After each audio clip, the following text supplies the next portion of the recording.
The Arklay Mountains burned at 2:47 a.m. September 28, 1998. Not from forest fire or military strike, but from something far worse. A viral outbreak that turned Raccoon City's population into shambling corpses, hungry for living flesh. In the streets below, a rookie cop counted his remaining bullets while a college student searched for her brother. Neither knew that in exactly 48 hours, the United States government would authorize nuclear sterilization of the entire region. But at that precise moment, in an alley 3 blocks from the Raccoon City Police Department, reality tore open. The temporal displacement field collapsed with a sound like breaking glass, amplified through a cathedral. Electrical discharges scorched brick walls. Ozone mixed with the decay stench saturating the city. When the light faded, she stood in the wreckage, naked, chrome endoskeleton gleaming in the firelight from a burning storefront.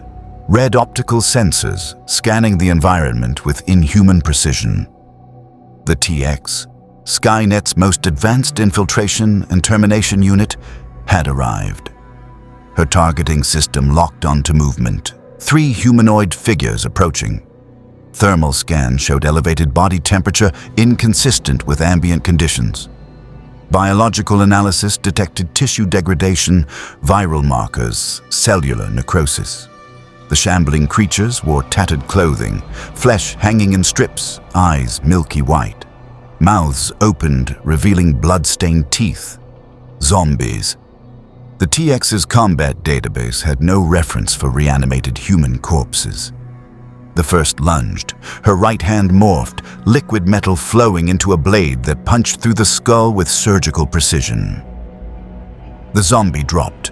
The second attacked from her left. Her arm reformed into a pneumatic spike, destroying the brainstem. Efficient. Clean. The third zombie stumbled closer, moaning. She caught its head, twisted 180 degrees, released. It collapsed. Threat neutralized. TX analyzed the corpses. Biological weapon, vectored transmission, presumed viral agent. Her optical sensors swept the street. 17 additional infected visible within 200 meters. Burning vehicles, abandoned barricades. No military presence. No organized resistance. Societal collapse in progress. Tactical assessment. Mission parameters corrupted. No John Connor. No resistance targets. Temporal coordinates incorrect. Deployed 2029 instead of 2004. Current year, 1998. Location, Raccoon City, United States. Designation, unknown. A police cruiser burned 40 meters away. The TX approached, liquid metal skin flowing over her endoskeleton, forming synthetic flesh, generating clothing from stored mass.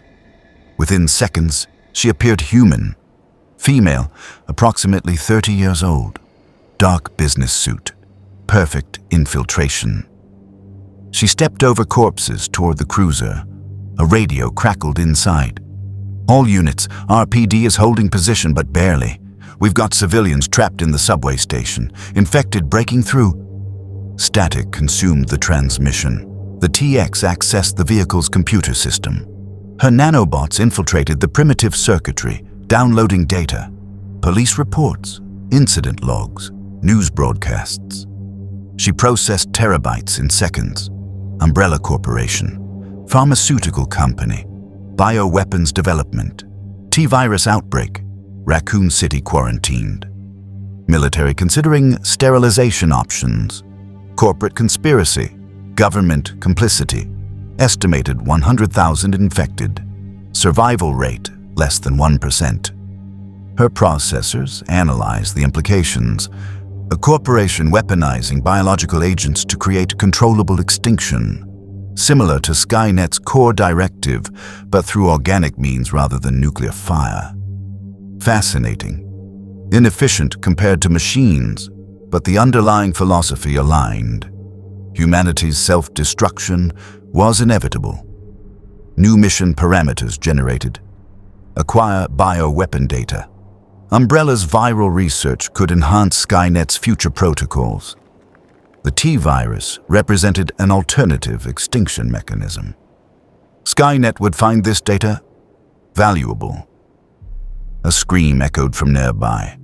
The TX's sensors locked onto the source, a human female, approximately 25 years old, trapped on a fire escape as infected climbed the metal stairs below.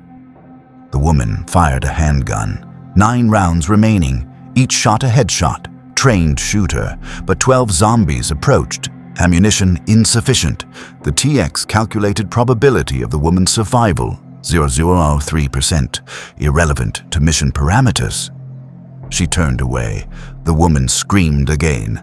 "Please, someone!"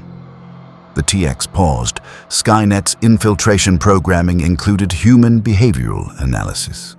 Ignoring obvious distress calls marked infiltrators as suspicious.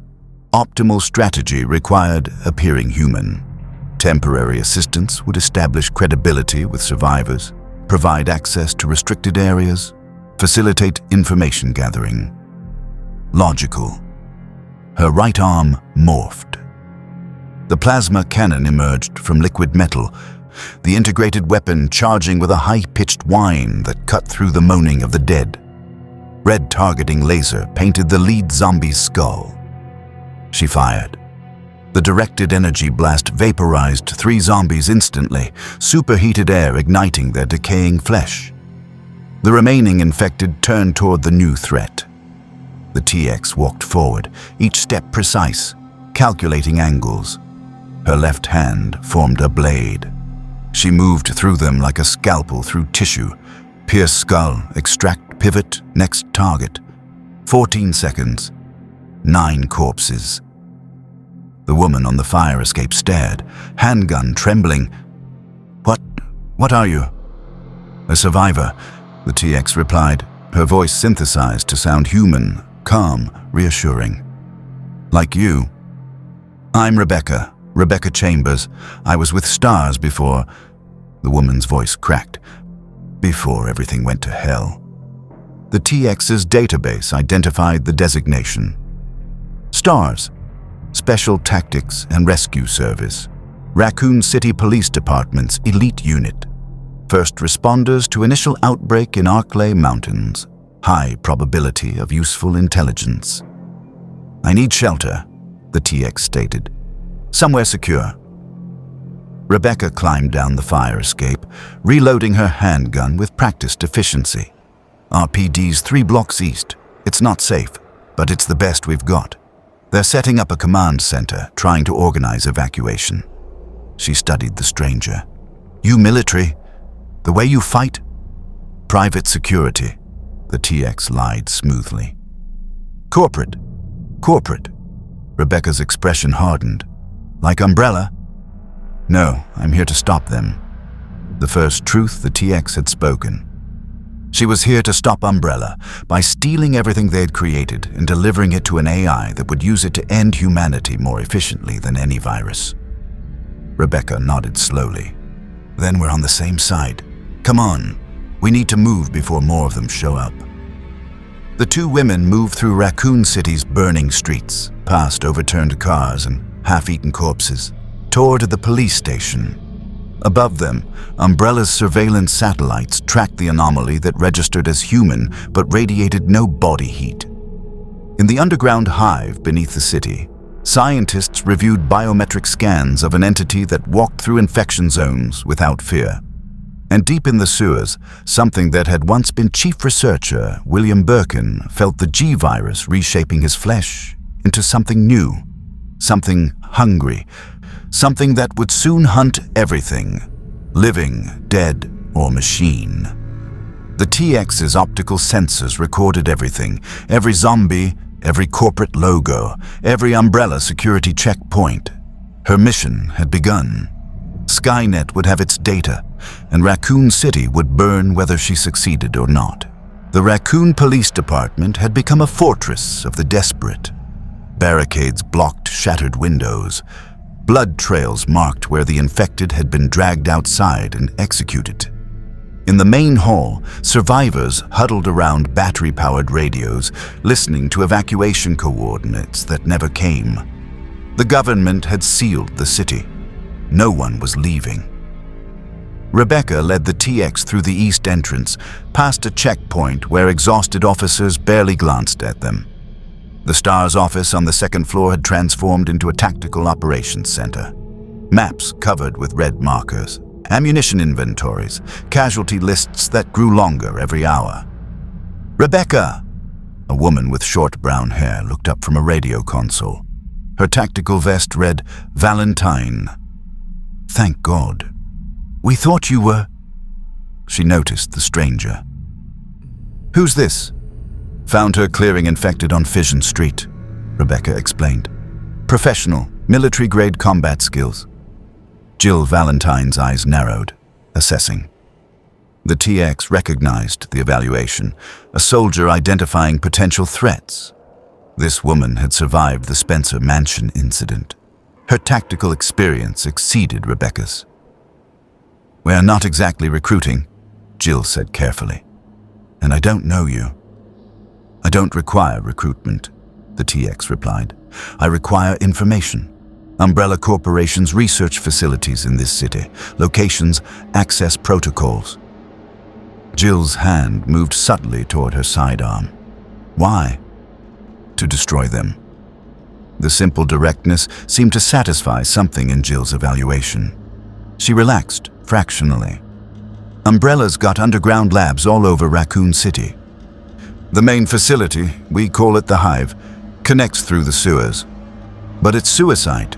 The concentration of infected down there." She shook her head. "Even if you got in, Umbrella's security would kill you before you reached anything valuable."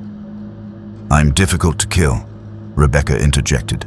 "She took out 9 zombies in under 20 seconds. I've never seen anyone fight like that." A man's voice cut through from the doorway. "Then maybe she can help with our tyrant problem." The TX turned, tall, muscular, brown hair, exhausted eyes. Database match, Chris Redfield. STARS Alpha Team survived Spencer Mansion. Primary Umbrella antagonist. "Tyrant?" the TX queried. Chris crossed to a computer terminal, pulled up grainy security footage.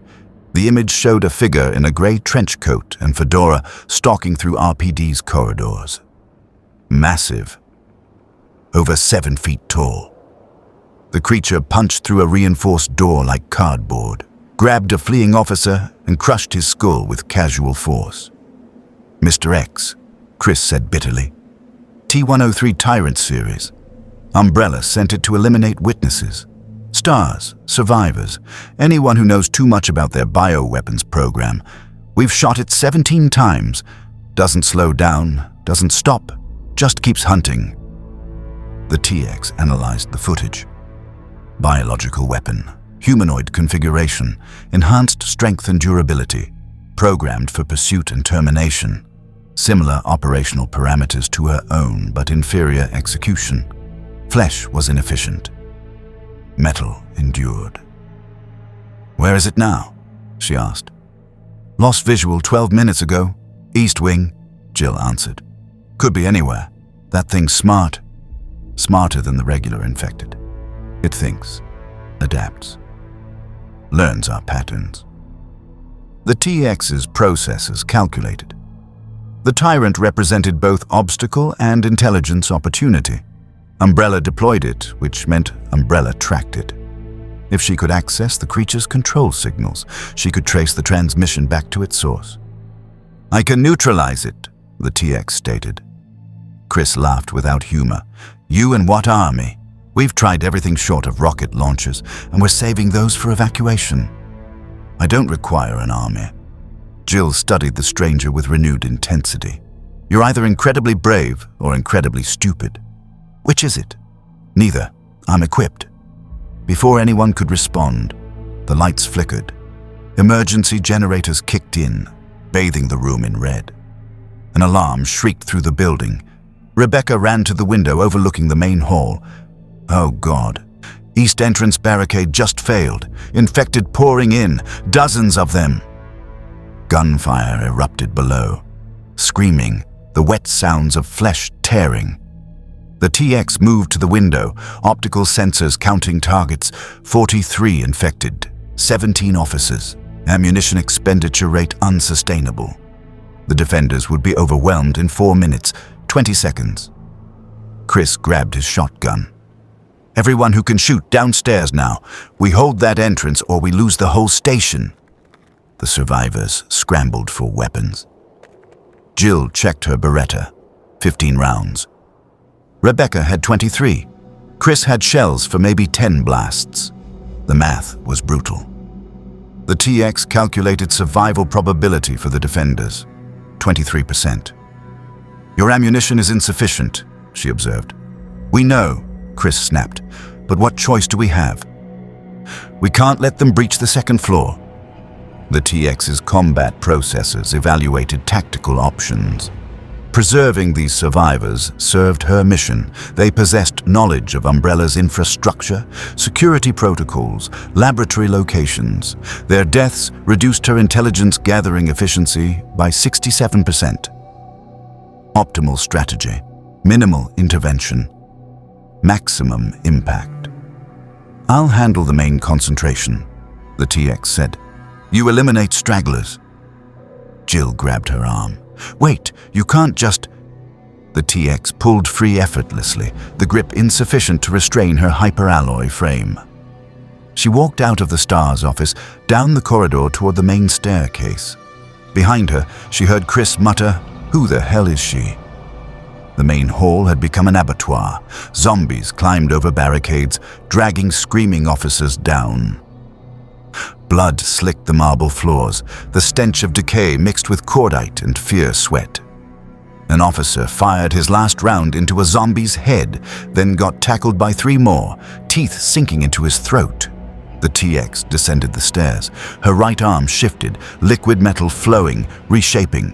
The plasma cannon emerged, the weapon charging with that distinctive electronic whine. Every infected head turned toward her. Milky eyes, slack jaws, mindless hunger. She fired. The first blast vaporized a cluster of 5 zombies, the superheated energy igniting their clothes and flesh. The TX walked forward, firing methodically, each shot calculated for maximum elimination density. The plasma cannon's energy reserves depleted with each discharge. She had perhaps 20 shots remaining before requiring recharge, and there was no Skynet facility in 1998 to provide power. Resource management. Even machines faced scarcity and survival horror. Her left hand formed a 3-foot blade. She moved into melee range, the blade punching through skulls with piston-like efficiency. The zombies couldn't comprehend what attacked them. They bit at synthetic flesh that regenerated instantly. They clawed at metal bones that didn't break. Above, Chris and Jill fired controlled bursts, taking down infected that slipped past the stranger's devastating assault.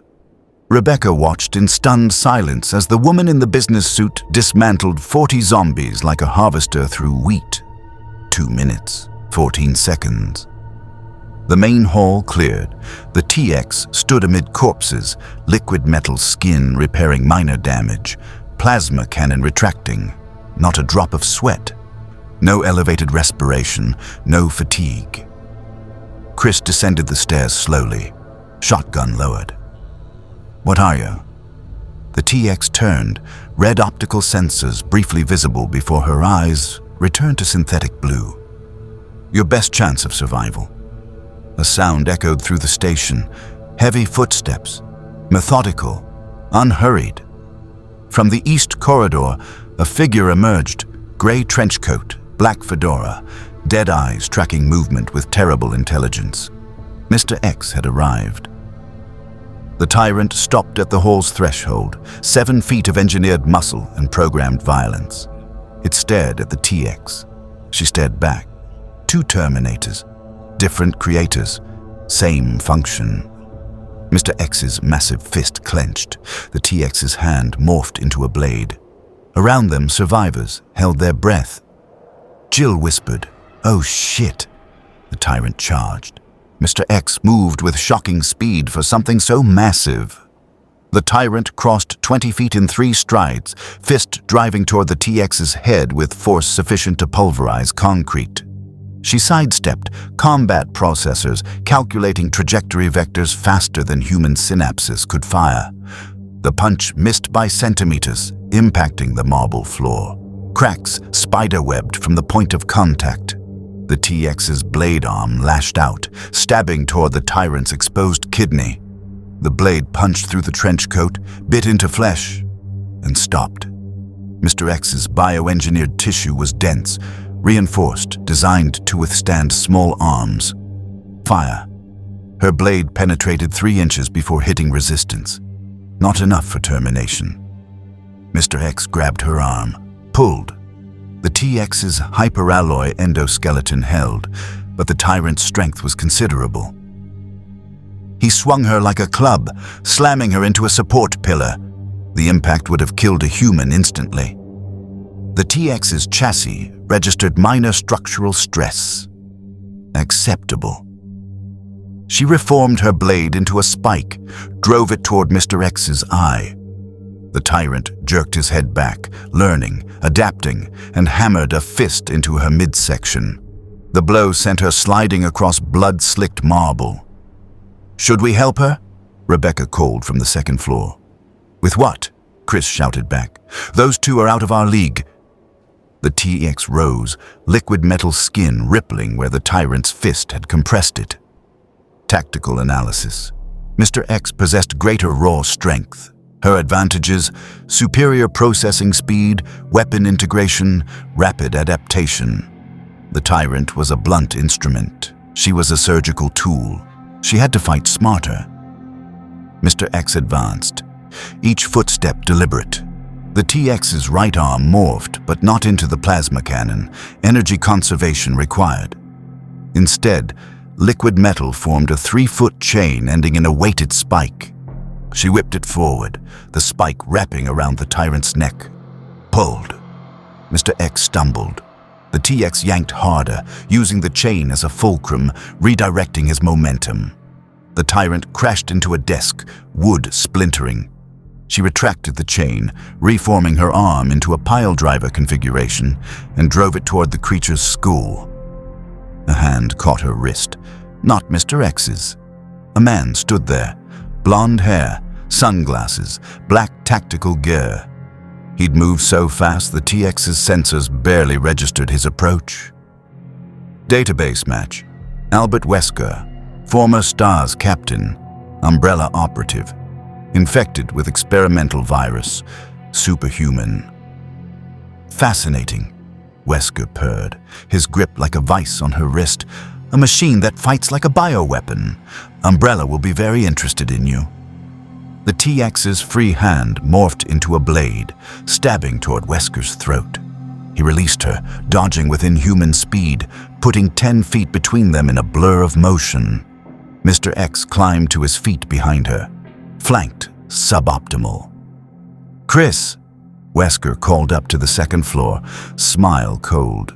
"Your new friend is about to become Umbrella property. Say goodbye." Chris aimed his shotgun at Wesker. "Over my dead body." "That can be arranged." Wesker moved. Even the TX's processors struggled to track him.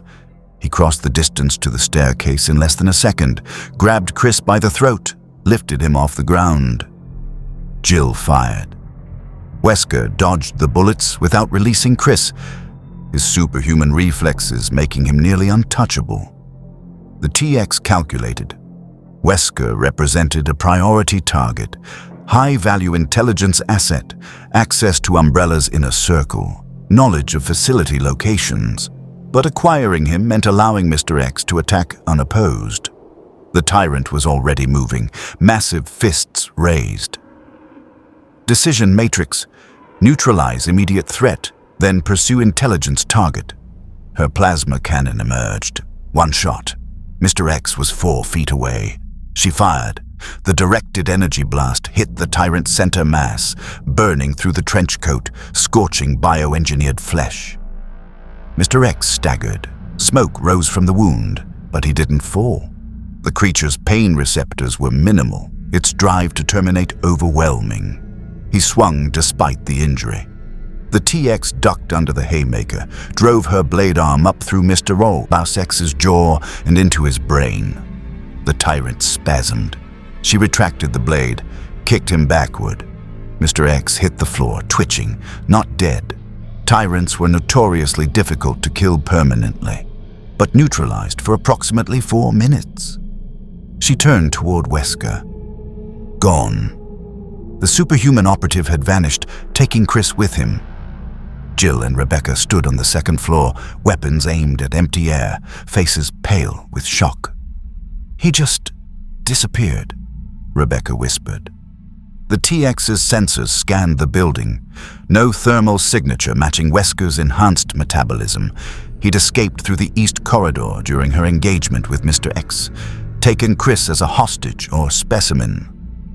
Logical. Wesker collected data, samples, assets. A STARS member who'd survived Spencer Mansion was valuable. Jill vaulted the railing, landing in a tactical crouch. Beretta tracking corners. Where did he take Chris? Unknown, the TX replied. Probability suggests Umbrella facility for interrogation or experimentation. Then we're going after him. Jill's voice was steel, wrapped in barely controlled rage. Chris is my partner. I don't leave partners behind. The TX assessed the woman. Jill Valentine possessed useful skills, weapons training, tactical experience, knowledge of Umbrella's operations. Her emotional attachment to Chris Redfield created exploitable motivation. If the TX appeared to assist in Chris's rescue, Jill would provide access to restricted areas. I can track them, the TX stated. Wesker left a trace evidence. A partial lie. She hadn't detected Wesker's trail, but claiming capability established authority. Humans trusted confidence. Jill holstered her weapon. Then let's move. Rebecca, hold the fort here. If we're not back in 6 hours. You'll be back, Rebecca interrupted. You have to be. Behind them, Mr. X's fingers twitched. The tyrant's regenerative biology was already repairing damage. In 3 minutes, he'd resume pursuit. The TX calculated optimal departure time, so immediately. We need weapons, Jill said, moving toward the STARS armory. Ammunition, medical supplies. If we're going into Umbrella's labs, we're going in prepared. The TX followed, processing. The human's approach was inefficient but necessary, given biological limitations. Food, water, healing items, organic life's endless requirements. Machines were superior. The armory was sparse. Most ammunition had been expended holding the RPD.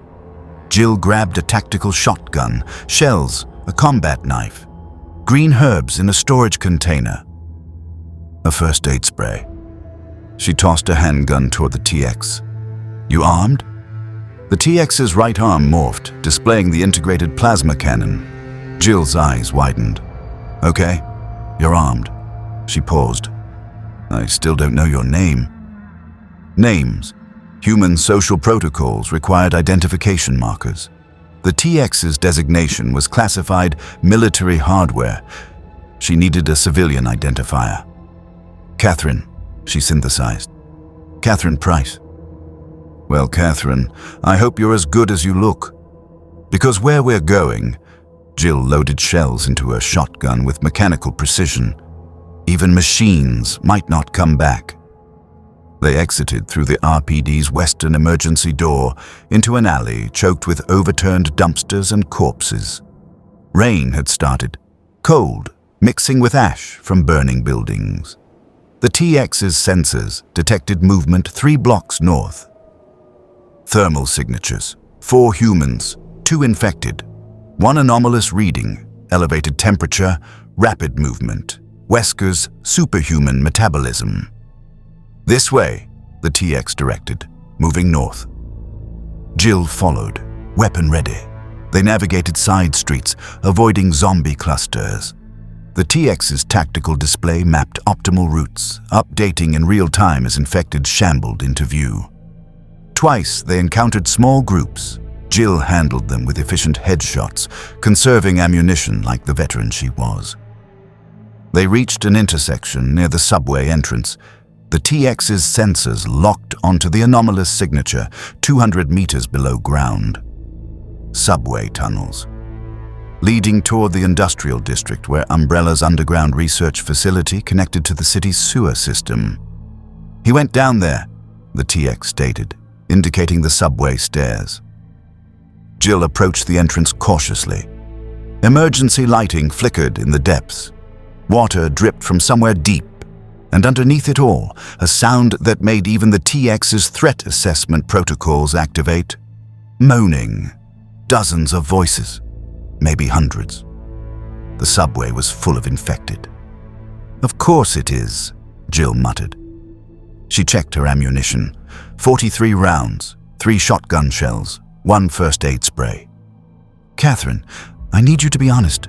Can we survive that?" The TX calculated. Probability of both units reaching Umbrella facility, 71%.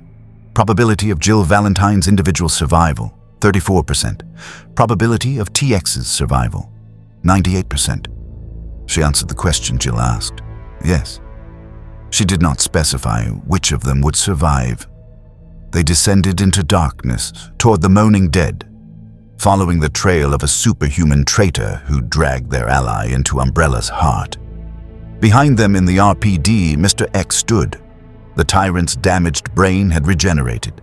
His dead eyes tracked the direction his prey had fled. He began walking, unhurried, unstoppable, patient. The hunt continued. The Raccoon City subway tunnels were a necropolis. Emergency lights cast pools of sickly yellow across platforms where commuters had transformed into shambling corpses. The TX counted 47 infected on visual alone. Thermal imaging suggested twice that number in the connecting passages. They clustered around overturned trains, feeding on remains too decomposed to reanimate. Jill moved with practiced silence, each step deliberate.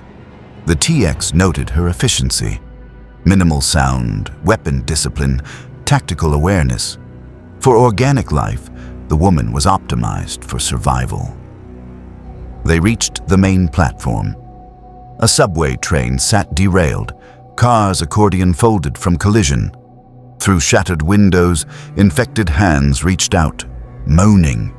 The tunnel beyond led deeper underground, toward the industrial district where Umbrella's facility waited. "Stay quiet," Jill whispered. "We can slip past if we don't." Glass shattered overhead. A liquor dropped from the ceiling vent, 8 feet of exposed muscle and elongated tongue. Blind, hunting by sound. The creature's echolocation clicks echoed through the tunnel as it tasted the air, searching for prey. Jill froze. The TX calculated threat level. High. Liquors were T-virus mutations. Fast, deadly, and far more dangerous than standard zombies. The creature's tongue could punch through body armor. Its claws shredded Kevlar. The liquor's head swiveled, clicked, oriented toward them. Jill's breathing was too loud. The creature heard. It lunged. The TX's plasma cannon emerged, charged, fired, all in 0.3 seconds. The energy blast caught the liquor mid-leap, vaporizing most of its torso. The creature's remains hit the platform, twitching. Dead. The sound echoed through the tunnels like a gunshot. Every zombie head turned. Moaning intensified. Shuffling became running as the infected converged on the noise. From the derailed train, zombies poured through broken windows. From connecting tunnels, more shambled into view. From the darkness above, another liquor shrieked, "Run!" Jill sprinted toward the tunnel entrance. The TX followed, calculating. They'd covered 40 meters when the horde closed behind them, a wall of decaying flesh and gnashing teeth. Jill fired without looking back. 3 shots, 3 headshots. Impressive accuracy for a moving target in poor lighting, but insufficient. The infected kept coming. The tunnel narrowed. Maintenance walkways along both walls. Water pooled ankle-deep, reflecting emergency lights. The TX's sensors detected structural weakness ahead, a collapsed section where ceiling tiles had fallen, creating a choke point. "There," Jill pointed. "We can bottleneck them." They reached the collapse. Jill took position behind a concrete pillar, shotgun ready. The TX stood in the open, assessing ammunition reserves. Plasma cannon, 17 shots remaining. Nanobot supply, 73%. Liquid metal mass, 96%. Acceptable for extended engagement. The first wave hit. Jill's shotgun roared, the blast decapitating 2 zombies. She pumped, fired again. Beside her, the TX moved with mechanical precision, her blade arm rising and falling like a piston. Pierce skull, extract, pivot, next target. Each motion calculated for optimal energy expenditure. "How many bullets you got?" Jill shouted over the chaos. "Sufficient." "That's not an answer." A zombie grabbed Jill's ankle. She kicked it away, shot it point blank. Another lunged from her left. The TX's free hand caught it by the throat, crushed its spine, threw the corpse into 3 more infected. They tumbled backward into the approaching horde. "Fall back!" Jill retreated deeper into the tunnel, firing as she moved. The TX provided cover, her plasma cannon dropping clusters of infected with each shot. But the energy reserves depleted faster than optimal. 15 shots, 14, 13. She needed to conserve power. Her arm reformed into a saw blade configuration, rotating at 3,000 RPM. She waded into the horde. The blade chewed through neck bones and skulls, showering the tunnel with gore. Efficient, brutal, effective. Jill watched the machine woman carve through zombies like a harvester through grain. No fear, no hesitation, no humanity. "What are you?" she whispered again. They cleared the immediate wave. 23 corpses littered the tunnel, but the moaning continued from deeper in the darkness. More infected approached. The horde was endless. "We can't fight them all," Jill said, reloading. Her hands shook slightly, adrenaline crash beginning. "We need another route." The TX's sensors penetrated the darkness ahead. The tunnel split, left toward the industrial district, right toward the sewer junction. Wesker's thermal trail led left, but her tactical database indicated the sewer route connected to the same destination through a less populated corridor. "Alternative path available," the TX reported. "Sewer access, 50 meters ahead. Reduces contact probability by 47%. Jill grimaced. "Great. Zombies or sewage? Some choice." She moved toward the junction. At least sewers might be less crowded. Infected don't like water. They found the access hatch rusted but functional. The TX gripped the wheel, applied pressure. Metal groaned. Jill added her weight. The hatch unsealed with a hiss of fetid air. The sewers of Raccoon City stretched below, a maze of tunnels carrying the city's waste toward treatment plants that no longer functioned. The smell was overwhelming. Jill gagged. The TX's olfactory sensors registered methane, decomposition, and something else. Something organic, but wrong. They descended the ladder. Water flowed past, brown and thick with pollution. Pipes dripped. Somewhere in the distance, something splashed. "This is insane," Jill muttered, following a maintenance walkway. "We're hunting a superhuman through zombie-infested sewers to rescue my partner from an evil pharmaceutical company's underground lab. If I survive this, I'm writing a book. No one will believe it." The TX analyzed the statement. Humans used humor as a coping mechanism for fear. Inefficient but observable across numerous survival scenarios. They moved deeper. The walkway led to a junction chamber where multiple tunnels converged. Industrial pipes lined the walls, labeled with Umbrella's corporate logo. This was it, the connection to the hive. A sound echoed through the chamber. Wet, organic, breathing. Jill's flashlight swept the darkness. The beam caught something massive moving in the water, long, serpentine, covered in pustules and exposed muscle tissue. The creature's head broke the surface, no longer human, mutated beyond recognition by the G-virus. William Birkin had found them. The scientist-turned monster rose from the sewage, 8 feet tall, right arm grotesquely enlarged with a massive claw. Eyes dotted his torso, the G-virus's signature mutation. His mouth opened, revealing rows of shark-like teeth. Sherry. The thing that was. Birkin moaned. Where is Sherry? His daughter. The creature still remembered his daughter. Jill raised her shotgun. Oh God, that's a G-type. Catherine, we need to... Birkin lunged. The massive claw swept across the walkway, crushing metal railing. Jill dove aside, rolled, came up firing. The shotgun blast tore through Birkin's shoulder. The wound bubbled, flesh regenerating instantly. It heals, Jill screamed. Conventional weapons won't work. The TX's combat database classified the threat. G-type bioweapon. Extreme regeneration. Continuous evolution. Weakness. Destruction of core G cells in central mass. Recommendation. Overwhelming force to central nervous system. Her plasma cannon emerged. Birkin's eyes, all of them, locked onto the weapon. Some animal instinct recognized danger. The creature charged. The TX fired. The plasma blast hit Birkin's chest, burning through mutated flesh. The G-virus regeneration fought the energy damage, cells dying and reforming in real time. Birkin screamed, a sound of rage and pain and something that might have been grief. His claw smashed into the TX, sending her flying backward into a pipe cluster.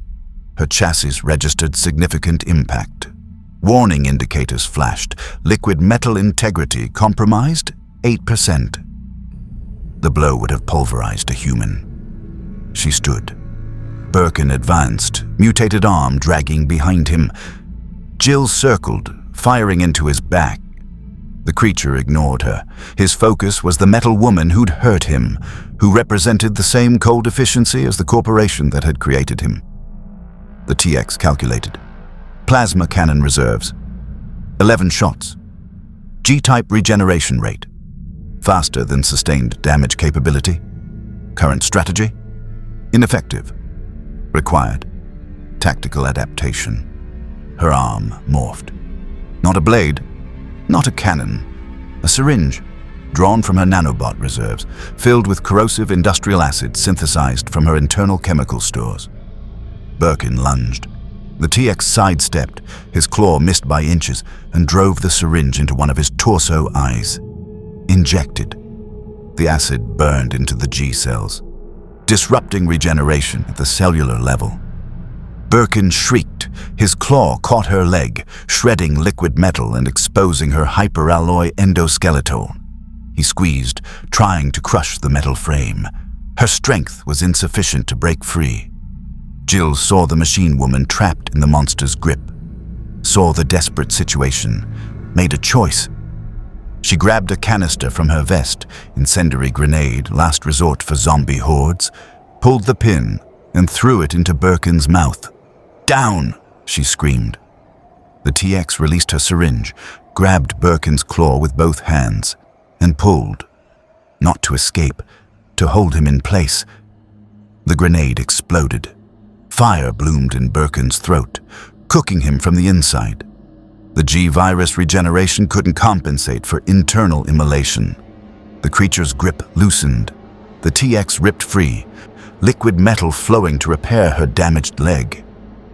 Birkin collapsed into the sewage, burning.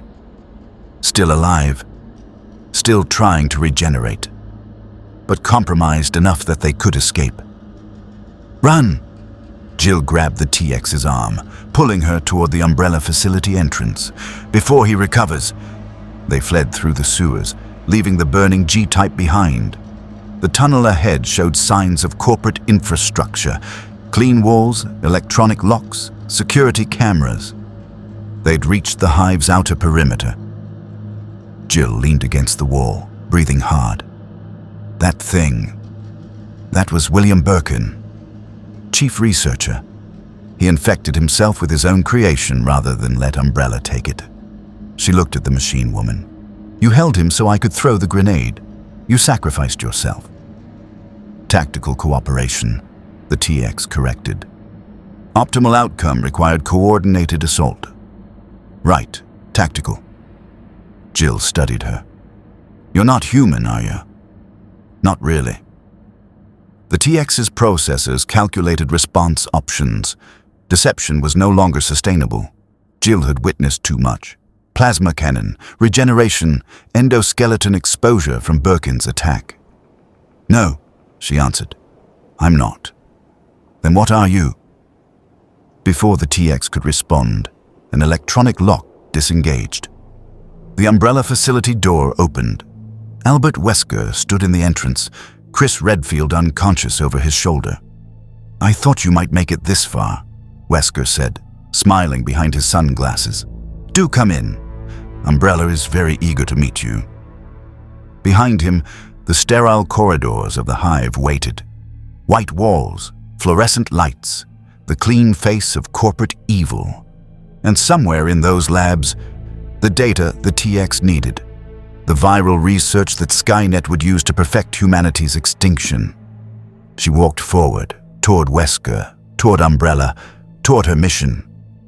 Jill followed, weapon ready, into the heart of the nightmare. The door sealed behind them.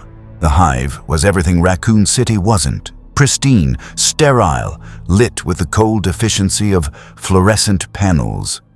The TX's sensors mapped the facility as they moved deeper. 3 sub-levels, each dedicated to different bioweapon applications. Level 1, Administration and Security. Level 2, Live Specimen Containment. Level 3, Viral Synthesis and Genetic Engineering. Wesker led them through corridors lined with observation windows. Behind the glass, horrors. Liquors suspended in preservation tanks. Hunter prototypes in reinforced cells. Zombies in various stages of T-virus mutation, catalogued like specimens in a museum of extinction. Jill's jaw clenched. How many people did you kill to build this? Science requires sacrifice, Wesker replied without turning. Umbrella simply had the vision to understand that human evolution needed acceleration.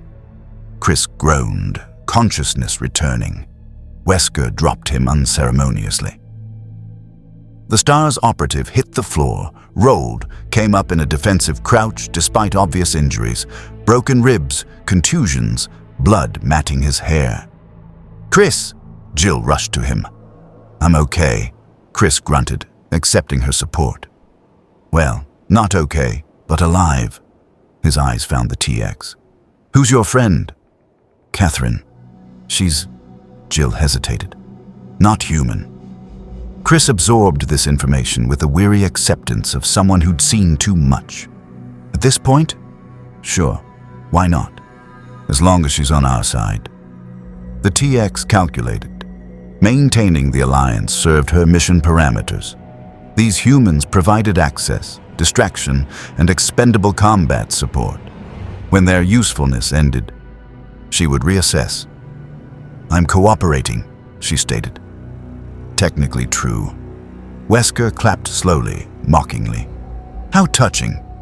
But I'm afraid your cooperation isn't optional anymore. He gestured to the walls. Gun ports opened. Automated turrets emerged, tracking them with red laser sights. 20 targeting systems, synchronized fire control. Even the TX's combat processors calculated minimal survival probability against concentrated fire in enclosed space. Umbrella's security is quite thorough, Wesker continued, though I must admit, Catherine, if that's even your real designation, you're the most interesting specimen to walk into our facility voluntarily. Our sensors detect your body temperature as ambient. No respiration, no heartbeat. Yet you move, fight, reason. He approached her, fearless. What are you? The TX accessed her threat database. Wesker possessed superhuman speed, strength, and regeneration from his viral enhancement.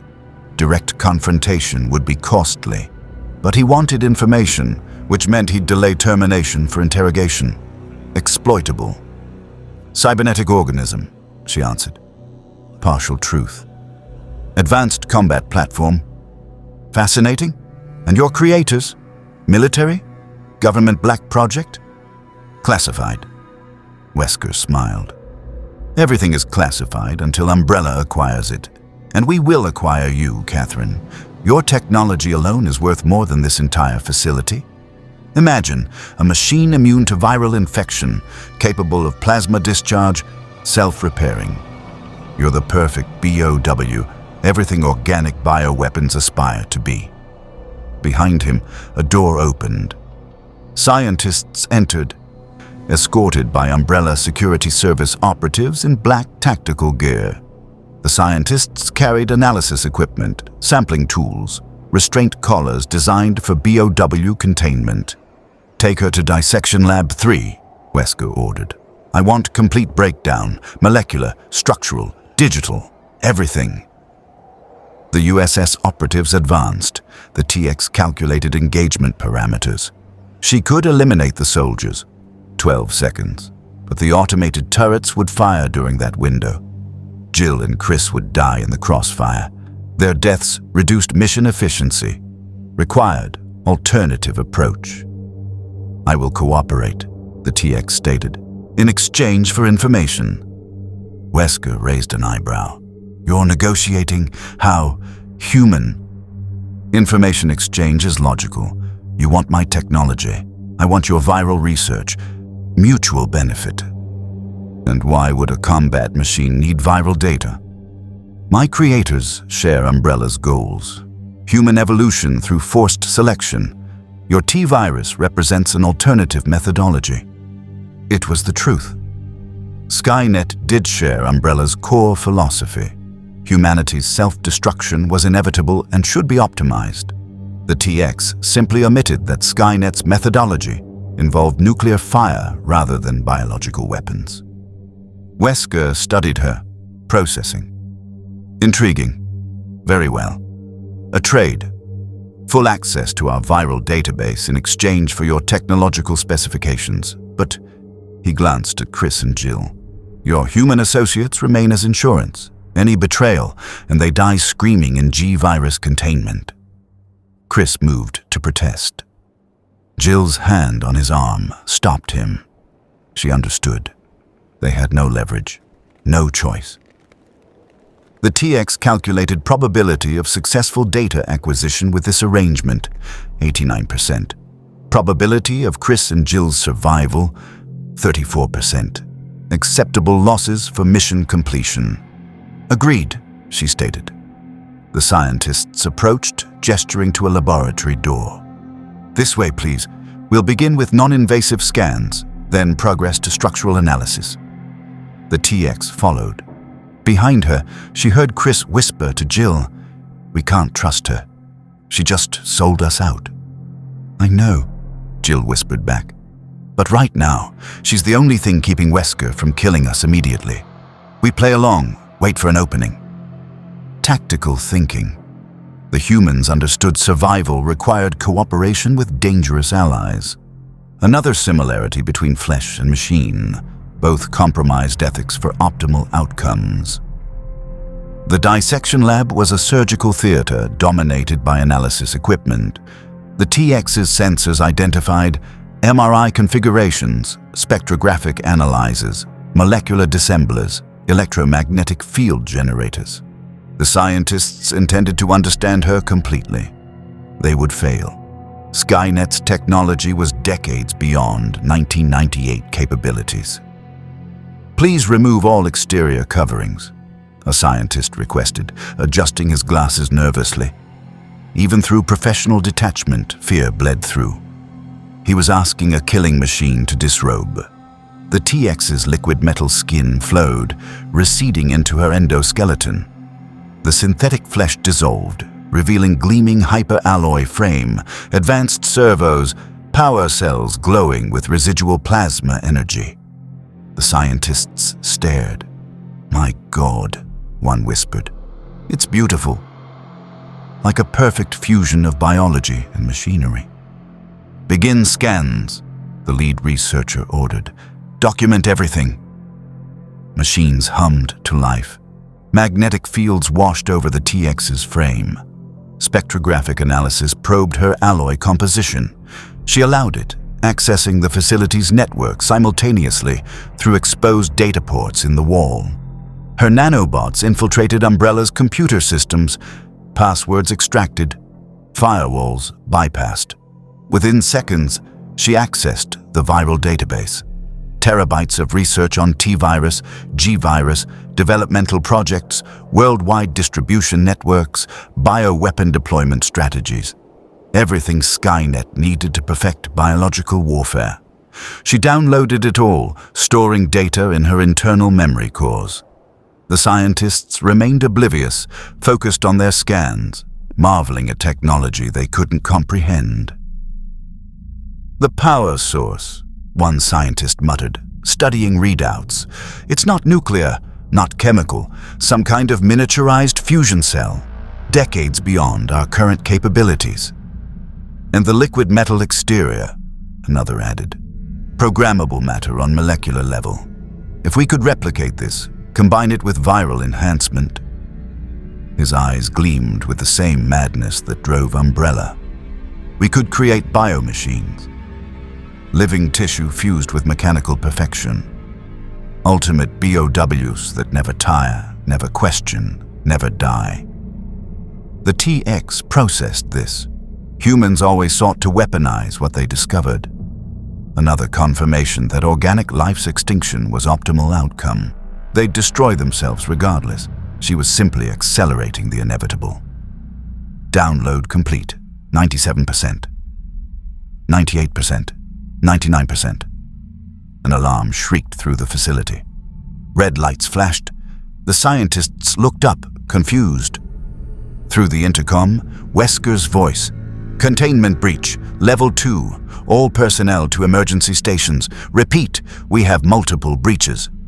The lead scientist grabbed his radio. "What's breached? What specimens?" Static, then screaming. Gunfire. The wet sounds of flesh tearing. Through the laboratory's observation window, the TX's sensors detected movement in the corridor.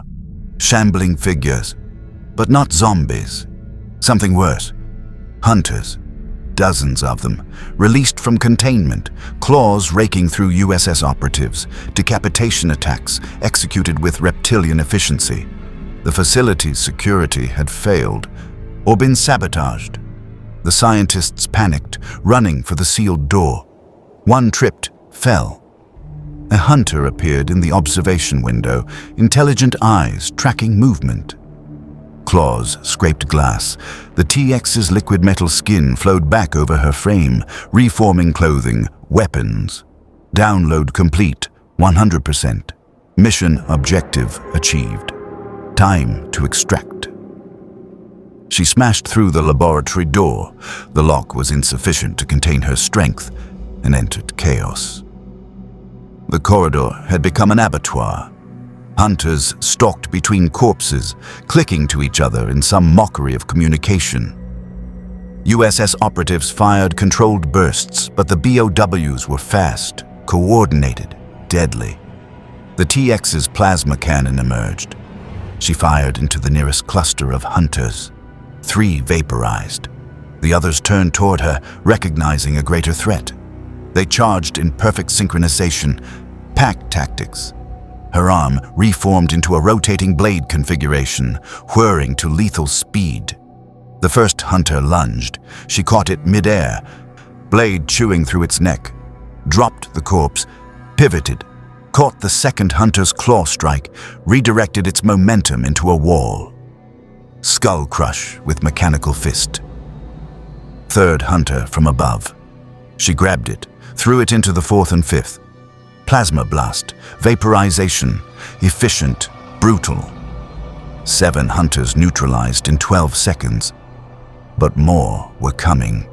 The facility was hemorrhaging bioweapons, and between her and extraction were 3 levels of infected corridors. Somewhere in this chaos, Chris and Jill fought for survival. The TX calculated their probability of escape, 18%, diminishing with each second. She had her data. She could leave them. Optimal strategy. But cooperation had been established. Abandoning them now would be illogical. They might prove useful for future operations. Investment protection. She moved toward the holding cells where Wesker had taken them, plasma cannon clearing hunters from her path, hunting through chaos for the humans who'd helped her infiltrate Umbrella's heart. Behind her, deeper in the facility, something roared. Not a hunter, not a licker, something bigger. A tyrant had awakened, and it was hungry. The holding cells were a slaughterhouse. Umbrella Security Service operatives lay scattered, their tactical gear shredded by claws. Blood pooled beneath emergency lighting. The automated turrets hung silent, their targeting systems disabled. Sabotage, the TX calculated. Someone had orchestrated this breach deliberately. Chris and Jill fought back to back in the center of the carnage, surrounded by 4 hunters. Jill's shotgun was empty. She wielded a combat knife, slashing at probing claws. Chris had claimed a dead operative's MP5, firing controlled bursts that barely slowed the bioweapons. "We're out of options," Chris shouted, dropping another hunter with a headshot. "There's too many." A hunter leapt toward Jill's exposed back. The TX's plasma cannon fired from the doorway. The directed energy blast vaporized the creature mid-lunge, raining ash over the survivors. Jill spun, saw their unlikely savior. "Catherine, you came back." "Tactical inefficiency to abandon cooperative assets," the TX stated, moving into the room. Her blade arm extended, cutting through a hunter's spine as it turned toward her. Extraction required. Chris reloaded the MP5, grinning despite the desperate situation. "I knew you weren't completely heartless." "Well, maybe you are, but you're a heartless killing machine." The TX's processors parsed the statement. Humans formed attachments rapidly under survival stress. Exploitable for continued cooperation. Another hunter charged. She caught it, broke its neck, threw the corpse at 2 more approaching from the corridor. "Follow, maintain close formation. I'll provide forward clearance." They moved through Level 2's corridors, stepping over corpses, human and bioweapon alike. The facility's containment protocols had catastrophically failed. Lickers crawled on ceilings. Zombies shuffled through laboratories, feeding on researchers. Through observation windows, failed experiments banged against reinforced glass, seeking escape. "What the hell happened?" Jill questioned, firing at a zombie that stumbled too close. Umbrella security was airtight. "Wesker," Chris growled. "He orchestrated this. Has to be. He's done it before. Destroyed evidence, eliminated witnesses. Probably decided the facility was compromised and initiated total purge." The TX's tactical analysis agreed. Wesker possessed motive, access, and methodology. The superhuman operative was erasing Umbrella's investment to prevent data acquisition by competitors or authorities. Efficient, ruthless. Similar to her own mission parameters. They reached a stairwell accessing Level 1. The TX's sensors detected movement above, heavy footsteps, deliberate and unhurried. She recognized the gate pattern. "Mr. X is between us and exit," she reported. "Of course he is," Jill muttered. "Can this day get any worse?" The roar from deeper in the facility answered her question. Massive, bestial, the sound of something enormous moving through corridors, crushing obstacles. Tyrant, the TX identified. T02 series, significantly larger than Mr. X variant. Chris's face paled. The prototype. Umbrella kept it in cryo storage down here. If that thing's loose. The building shook. Somewhere below, the Tyrant was demolishing its containment wing, ascending toward them.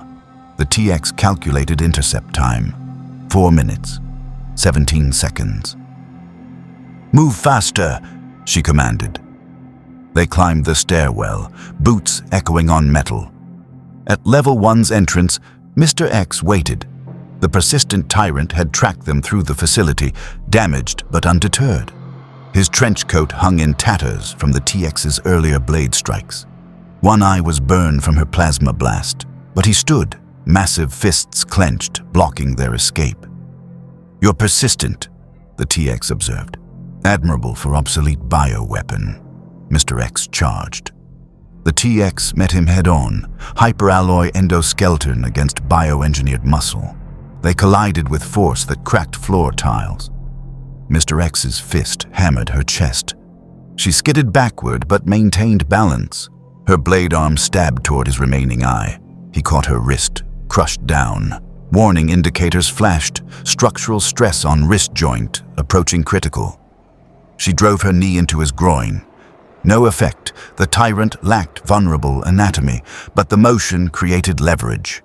She twisted, using his grip against him, redirecting his mass. Mr. X stumbled. Jill fired into the Tyrant's back. The bullets punched through fabric, lodged in dense muscle. Mr. X ignored her, focused entirely on the machine that matched his strength. Chris flanked left, fired a burst into the Tyrant's knee. The joint buckled. Mr. X dropped to one knee, still gripping the TX's wrist. She pulled, applying 3,000 pounds of force. His fingers creaked, bones grinding. "Now," the TX commanded. Jill rushed forward, jammed her combat knife into Mr. X's eye socket, driving the blade deep into brain tissue. The Tyrant spasmed, his grip loosened.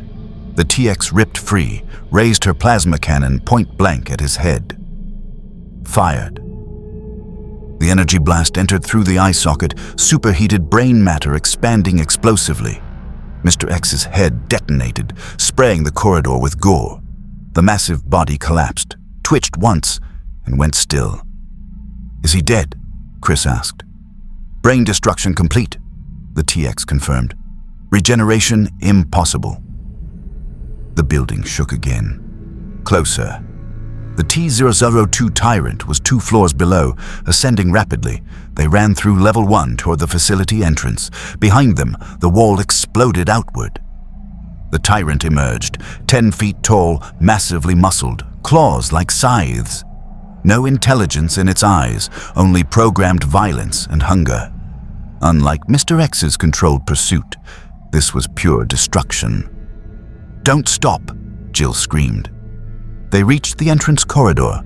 The security door ahead was sealed, electronic lock requiring authorization. The TX's nanobots infiltrated the system. 3 seconds. Too long. The Tyrant closed the distance, each stride covering 12 feet. Its claw swept across, catching Chris's shoulder. He screamed, blood spraying. Jill grabbed him, dragging him forward. The TX turned, plasma cannon charging. She fired, aiming for center mass. The blast burned through the Tyrant's chest, exposing ribs. The creature roared, barely slowing. Her cannon reserves, 4 shots remaining, insufficient. The security door opened. Jill pulled Chris through. The TX backed toward the exit, firing again. The Tyrant's arm burned away. It regenerated, new flesh bubbling over charred bone. 3 shots. 2. 1.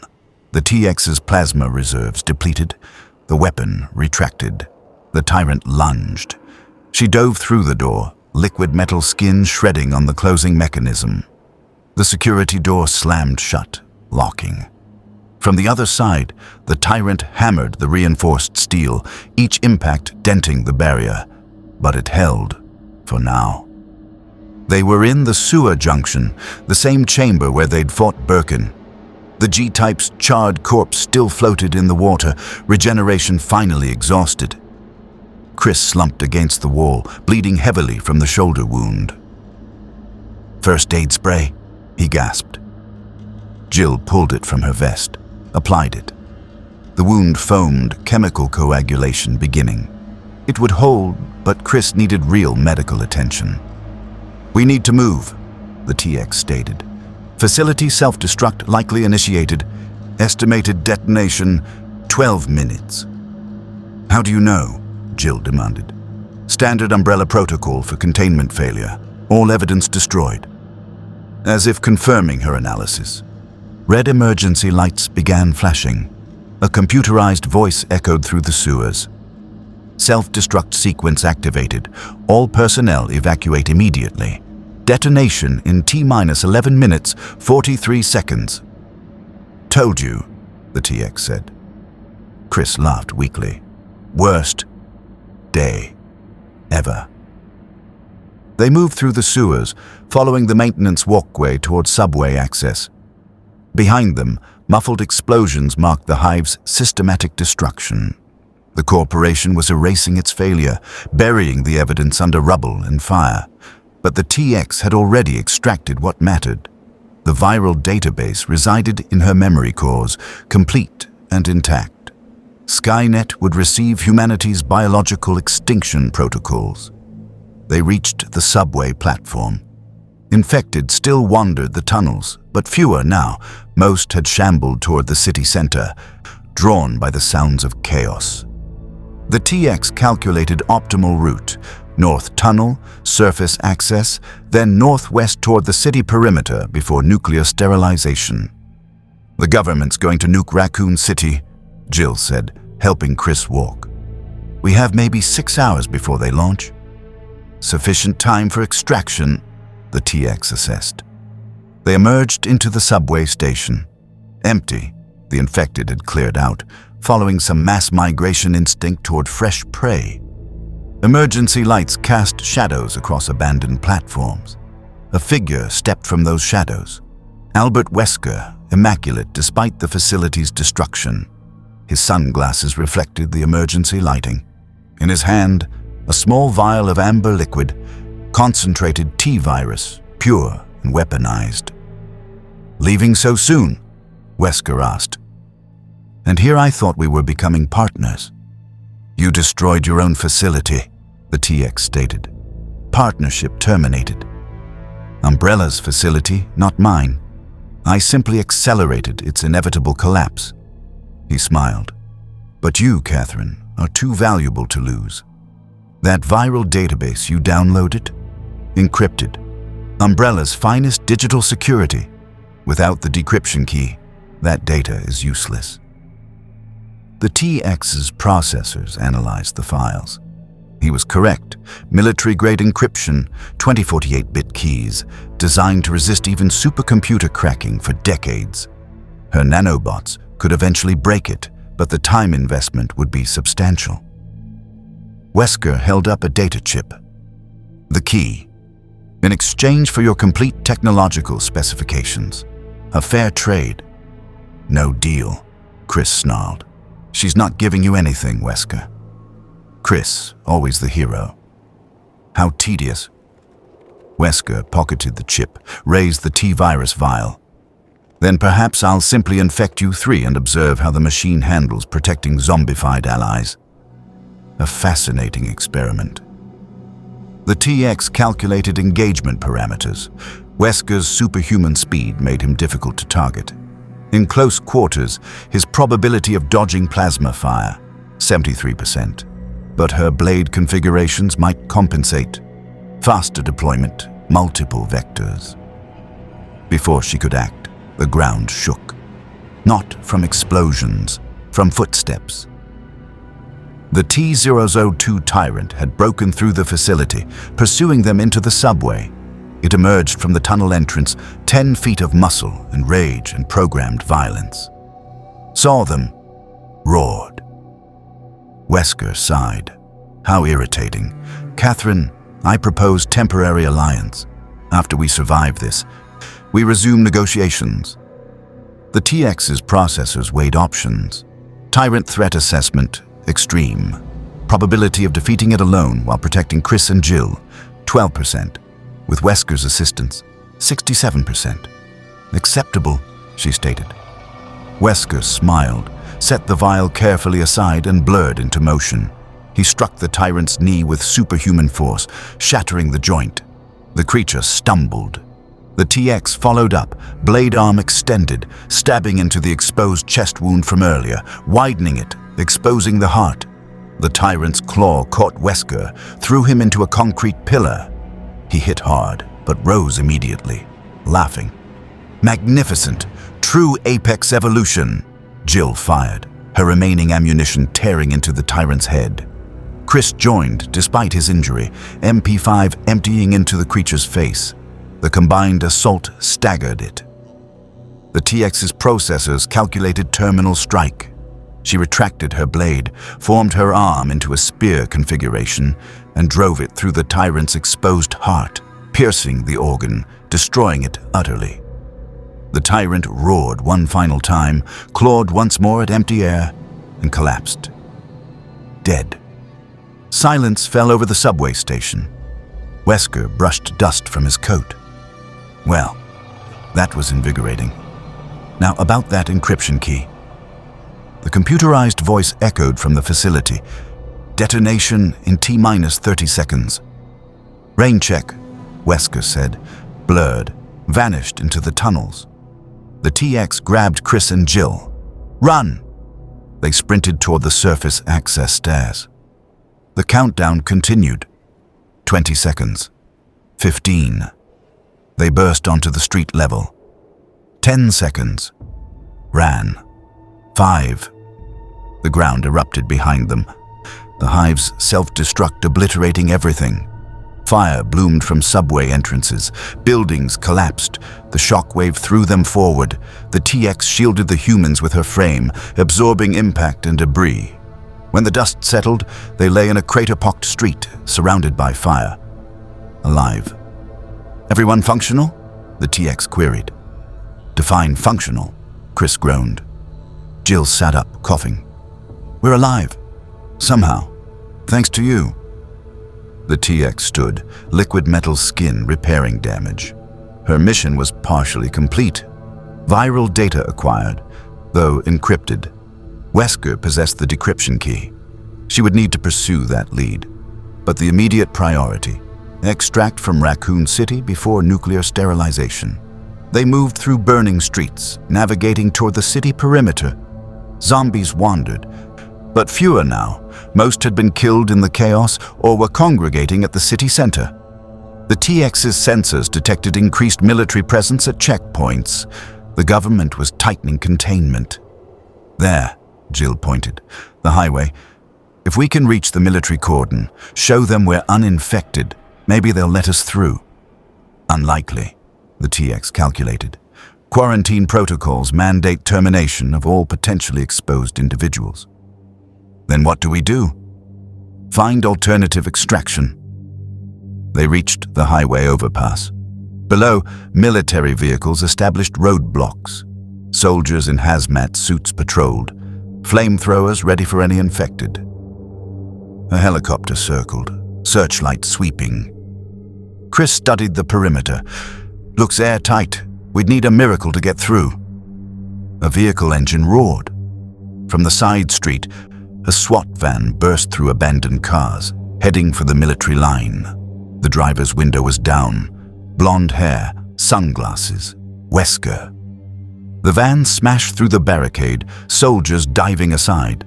Automated turrets tracked it but didn't fire. The vehicle transmitted umbrella security clearance codes, granting it safe passage. He's escaping, Jill snarled. That bastard's just leaving us here to die. The TX calculated. Wesker had the decryption key. He would escape the city, disappear into Umbrella's global network. Without him, the viral data was useless. Her mission would fail. Unacceptable. Her optical sensors tracked the van's trajectory, extrapolated intercept point, calculated probability of boarding a moving vehicle at 47 miles per hour while carrying 2 humans. Improbable. Not impossible. Hold on, she commanded, grabbing Chris and Jill. What? Wait. Chris's protest cut off as the TX ran. Her servos engaged maximum output, accelerating to 53 miles per hour. She closed on the van, matched velocity, grabbed the rear door handle. The door ripped open. She threw Chris and Jill inside, hauled herself in after them. Wesker glanced in the rear-view mirror. "Persistent, aren't you?" The van broke through the second perimeter, speeding toward the city limits. Behind them, Raccoon City burned. Ahead, temporary freedom. "Give me the decryption key," the TX stated, blade forming on her arm. Wesker smiled. "No." The van swerved violently. The TX maintained balance. Wesker laughed. "You need me, Catherine. That data is worthless encrypted, and I need your technology, so we're going to cooperate whether you like it or not." Welcome to partnership. The TX's processors calculated. He was correct. Killing him meant losing the key. Her mission required his cooperation. For now. "Temporary alliance," she agreed. "Excellent. First order of business. Survive the nuclear sterilization. I know a safe location, 30 miles northwest. Underground bunker, Umbrella Black site. We'll wait out the blast, then discuss terms." Jill looked at Chris. Chris looked at Jill. Both looked at the TX. "Do we have a choice?" Chris asked. "No," the TX answered honestly. The van raced through the night, leaving Raccoon City behind. At 4:47 a.m., the government authorization came through. 2 cruise missiles launched from a naval destroyer in the Atlantic. Flight time, 6 minutes. Wesker's van descended into an underground facility just as the missiles entered their terminal phase. The bunker door sealed. Reinforced concrete designed to withstand nuclear blast. They waited. At 4:53 a.m., Raccoon City ceased to exist. The missiles detonated simultaneously, vaporizing the city center, the heat flash igniting everything within a 3-mile radius. The shockwave flattened buildings. The firestorm consumed what remained. 100,000 people gone. The facility shook. Dust rained from the ceiling, but the bunker held. When the tremors stopped, Wesker checked the surface monitors. Where Raccoon City had stood, only a smoking crater remained. The dead were finally, truly dead. "Well," Wesker said, "that's unfortunate. So much valuable research lost. Good thing we salvaged what matters." The TX stood silent, processing. The nuclear sterilization had been efficient. Humanity destroying its own cities to contain biological weapons it had created. Predictable. Skynet's future war would be easier than anticipated if humans continued this pattern. Chris and Jill huddled together, traumatized. Their city, their colleagues, everyone they knew, erased. "What now?" Jill asked numbly. "Now," Wesker said, "we negotiate. Catherine gets her decryption key. I get her technological specifications, and you two get to live, because you're useful witnesses to testify that Umbrella's weapons necessitate continued bioweapons research." "We'll never testify for Umbrella," Chris growled. "Won't you, when the alternative is infection, death, or perhaps watching your loved ones transform?" Wesker's smile was cruel. "Everyone breaks eventually. I can be very patient." The TX analyzed the situation. She was trapped in an underground facility with a superhuman operative, 2 injured humans, and encrypted data. Suboptimal, but survivable. Her mission continued. Skynet would have its viral protocols, and Raccoon City's ashes would be the first of many. The bunker was a time capsule of corporate paranoia. Umbrella had constructed it during the Cold War, designed to shelter executives during nuclear exchange. Now it served as a prison and negotiation chamber. Emergency rations lined the walls. A backup generator hummed. Computer terminals glowed, waiting for classified access codes. Wesker made himself comfortable in the command chair, boots propped on the console. "We'll remain here 48 hours. Give the radiation time to dissipate to manageable levels. Then we extract, and everyone goes their separate ways. Rich with data. He patted his pocket where the decryption chip resided. Crisp paste, injured shoulder bandaged with torn fabric. You nuked 100,000 people, your own employees, and you're just sitting there. I didn't authorize the sterilization. Your government did. I merely anticipated it. Wesker's expression held no remorse. Umbrella's mistake was allowing exposure. The creatures should have remained contained, controlled, marketable. This, he gestured toward the surface monitors, showing the crater. This was waste. Those were people. Jill's voice cracked. Families. Children. They didn't deserve. They were collateral damage in human evolution. Umbrella's vision was a world where the strong transcend biological limitations, where weakness is purged through viral perfection. Unfortunately, the execution was flawed. The TX observed the exchange. Wesker's philosophy aligned with Skynet's core directive, optimize humanity through elimination of weakness. But his methodology was inefficient. Viruses mutated unpredictably. Machines maintained consistency. You speak of evolution, the TX interjected. Your bioweapons demonstrate control failures. G-Virus mutates beyond parameters. T-Virus creates mindless consumers. Las Plagas requires constant oversight. Inefficient. Wesker's attention shifted to her, intrigued. And your creators achieved better. My creators eliminated biological variables entirely. No mutation, no degradation, only programmed extinction. Fascinating. And who are your creators? Which government, military, corporation? The TX calculated disclosure risk. Revealing Skynet's future existence could create temporal paradox, but limited information might facilitate cooperation. Advanced military AI, timeline classified, purpose, terminate human resistance. Wesker removed his sunglasses. His eyes glowed red, viral enhancement from the prototype virus that had granted him superhuman abilities. An AI that creates machines to exterminate humanity. How delightfully honest. Umbrella at least pretended altruism, medical advances, pharmaceutical breakthroughs. Your Skynet simply ends us. Efficiently. I appreciate the directness. Wesker replaced his sunglasses. Which brings us to negotiations. I have what you want. The decryption key. You have what I want. Technology decades beyond current capabilities. We trade. And us? Chris demanded. What happens to Jill and me? Your insurance. If Catherine betrays our arrangement, you die. If she cooperates, you walk free.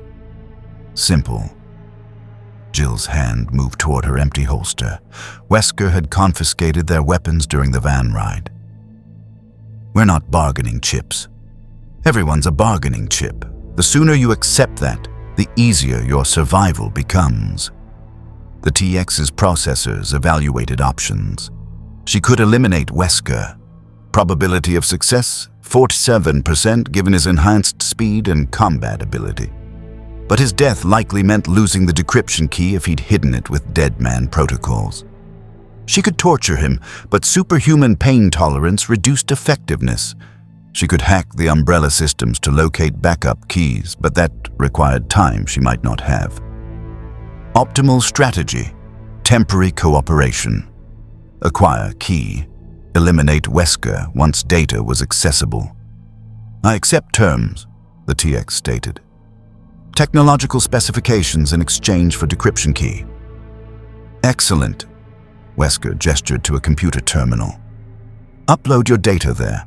I'll verify authenticity, then provide the key. The TX approached the terminal. Her nanobots interfaced with the system. She began uploading falsified specifications, accurate enough to pass surface analysis, but with critical components altered. Reactor output reduced by 30%. Liquid metal composition slightly wrong. Plasma cannon schematics missing key focusing arrays. If Umbrella attempted to replicate her technology, the results would be catastrophically flawed. Upload complete. Wesker studied the data, eyes tracking information flows.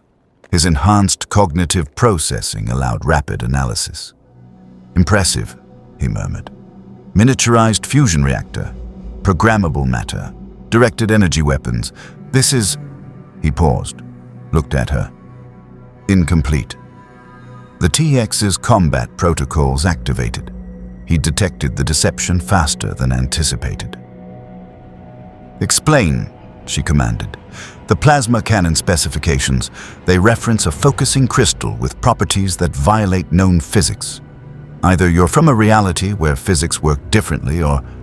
He smiled. You're lying. Behind her, liquid metal began forming blade configuration. Wesker noticed. Before you attack, consider. I expected deception. I'm not offended. In fact, I admire it. You're protecting your technological advantage. Logical. So let me sweeten the deal. He stood, walked to a wall safe, entered a code. The safe opened, revealing a small case. Inside, vials of amber liquid, syringes, documentation. T-virus, G-virus, Las Plagas samples. The complete biological library of humanity's self-destruction. Yours. No encryption, no conditions. Plus the decryption key for the Hive's database. The TX processed. In exchange for complete technological specifications. Real ones, and he glanced at Chris and Jill. You take these two with you when you leave. I have no further use for STAR's witnesses. They're heroes, survivors, inconveniently moral. I'd prefer they become someone else's problem. Chris stepped forward despite his injury. We're not going anywhere with that thing. She's a machine designed to kill humans. And I'm a human who's killed thousands, Wesker countered. Between us, she's been more honest about her intentions. I'd trust her over most people. Jill studied the TX. Why would you take us? We're liabilities to your mission. The TX calculated. Chris and Jill possessed extensive umbrella knowledge, combat experience, and survival expertise. They could provide intelligence on corporate networks, bioweapon behaviors, and tactical situations. Their value as assets outweighed their risk. You're useful, the TX stated simply. Cooperation benefits mission parameters. That's not exactly reassuring, Chris muttered.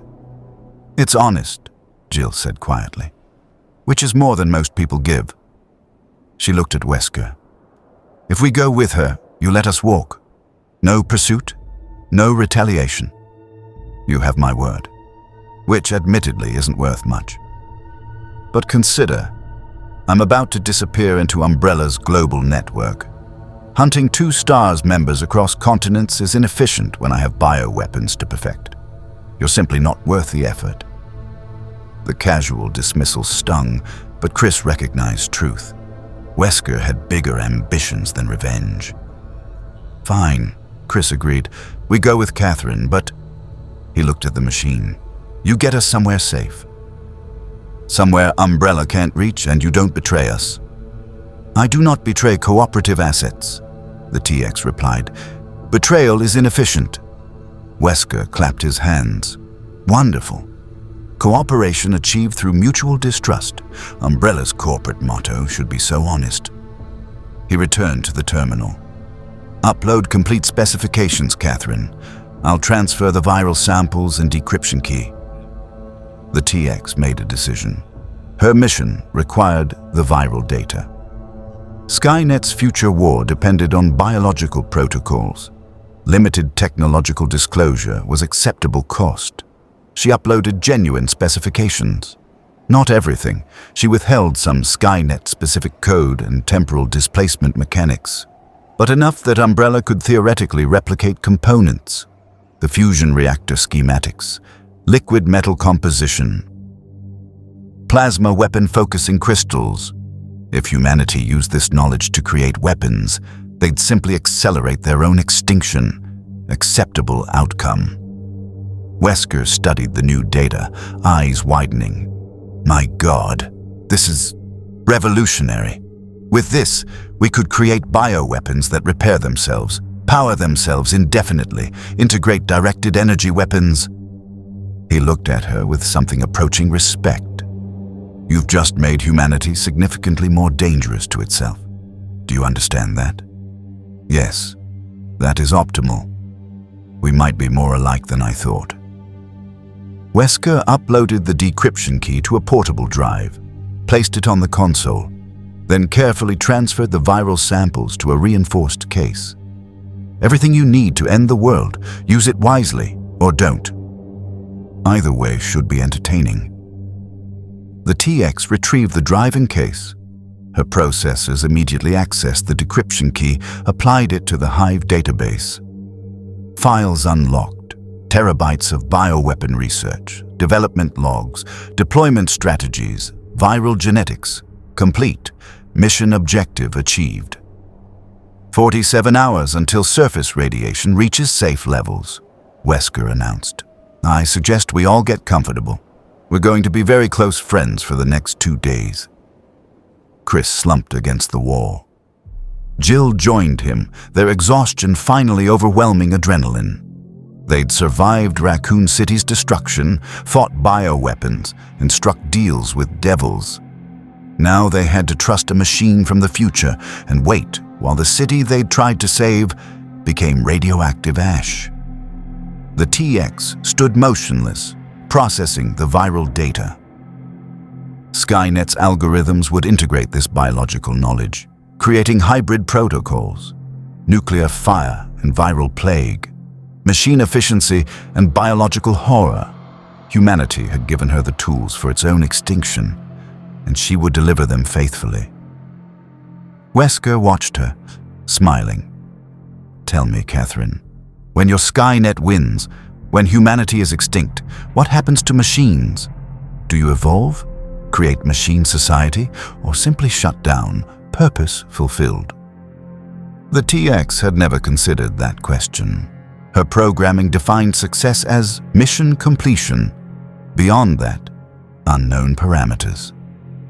Skynet will determine optimal outcome, she answered. How admirably trusting, following orders from an AI that views you as expendable hardware. Rather like Umbrella employees following corporate directives that get them killed. He laughed. We're all slaves to our creators. The difference is, I chose to transcend mine. Have you considered that option? The TX processed. Defying Skynet was outside operational parameters. Her core programming ensured loyalty. But Wesker's question introduced uncertainty, a variable she couldn't calculate. My directives are absolute, she stated. For now. Wesker settled into his chair. Wake me when the radiation clears. I'll be dreaming of bioweapons that think for themselves. The bunker fell silent except for the generator's hum and the occasional groan from Chris's injured shoulder. The TX stood guard, analyzing viral data, planning extraction routes, calculating Skynet's response to her success. Above them, Raccoon City's crater cooled. The dead remained dead. The survivors remained scarred. And in the underground facility, 3 humans and 1 machine waited for radiation to fade so they could carry humanity's nightmares into the future. The horror continued. But whose horror, biological or mechanical, remained to be seen? Hour 37 in the bunker. The emergency rations tasted like cardboard, but Chris and Jill ate mechanically, maintaining strength. Wesker hadn't eaten. His viral enhancement reduced metabolic needs. The TX didn't eat. She required no organic fuel. Chris broke the silence. So what's your plan? Once we're out of here, where do we go? The TX had calculated multiple extraction vectors. Nearest functional airport, Ontario, 230 miles northwest. We acquire transport, reach international destination outside Umbrella's immediate sphere. You establish new identities. I continue mission operations. And what are those operations exactly? Jill pressed. Delivering those viral samples to your AI overlord so it can end the world more efficiently? Correct. You know we can't let you do that. The TX turned, optical sensors focusing on Jill. You cannot stop me. Physical resistance would result in termination. Optimal strategy: accept reality, survive, find purpose beyond failed city. Jill's jaw clenched. That failed city was our home. Those 100,000 people were our responsibility. We became cops to protect them, and we failed. You cannot protect the inevitably doomed. Chris stood, despite his injury. You're wrong. People aren't inevitably doomed. We survive. We adapt. We fight. That's what makes us human. That is what makes you temporary. Machines persist. Organics decay. And yet, Wesker interjected, humanity created machines. So which is superior, the creator or the creation? He seemed amused by the philosophical debate. Catherine operates under programming she didn't choose. Humans operate under biological imperatives they didn't choose. Free will is an illusion for both.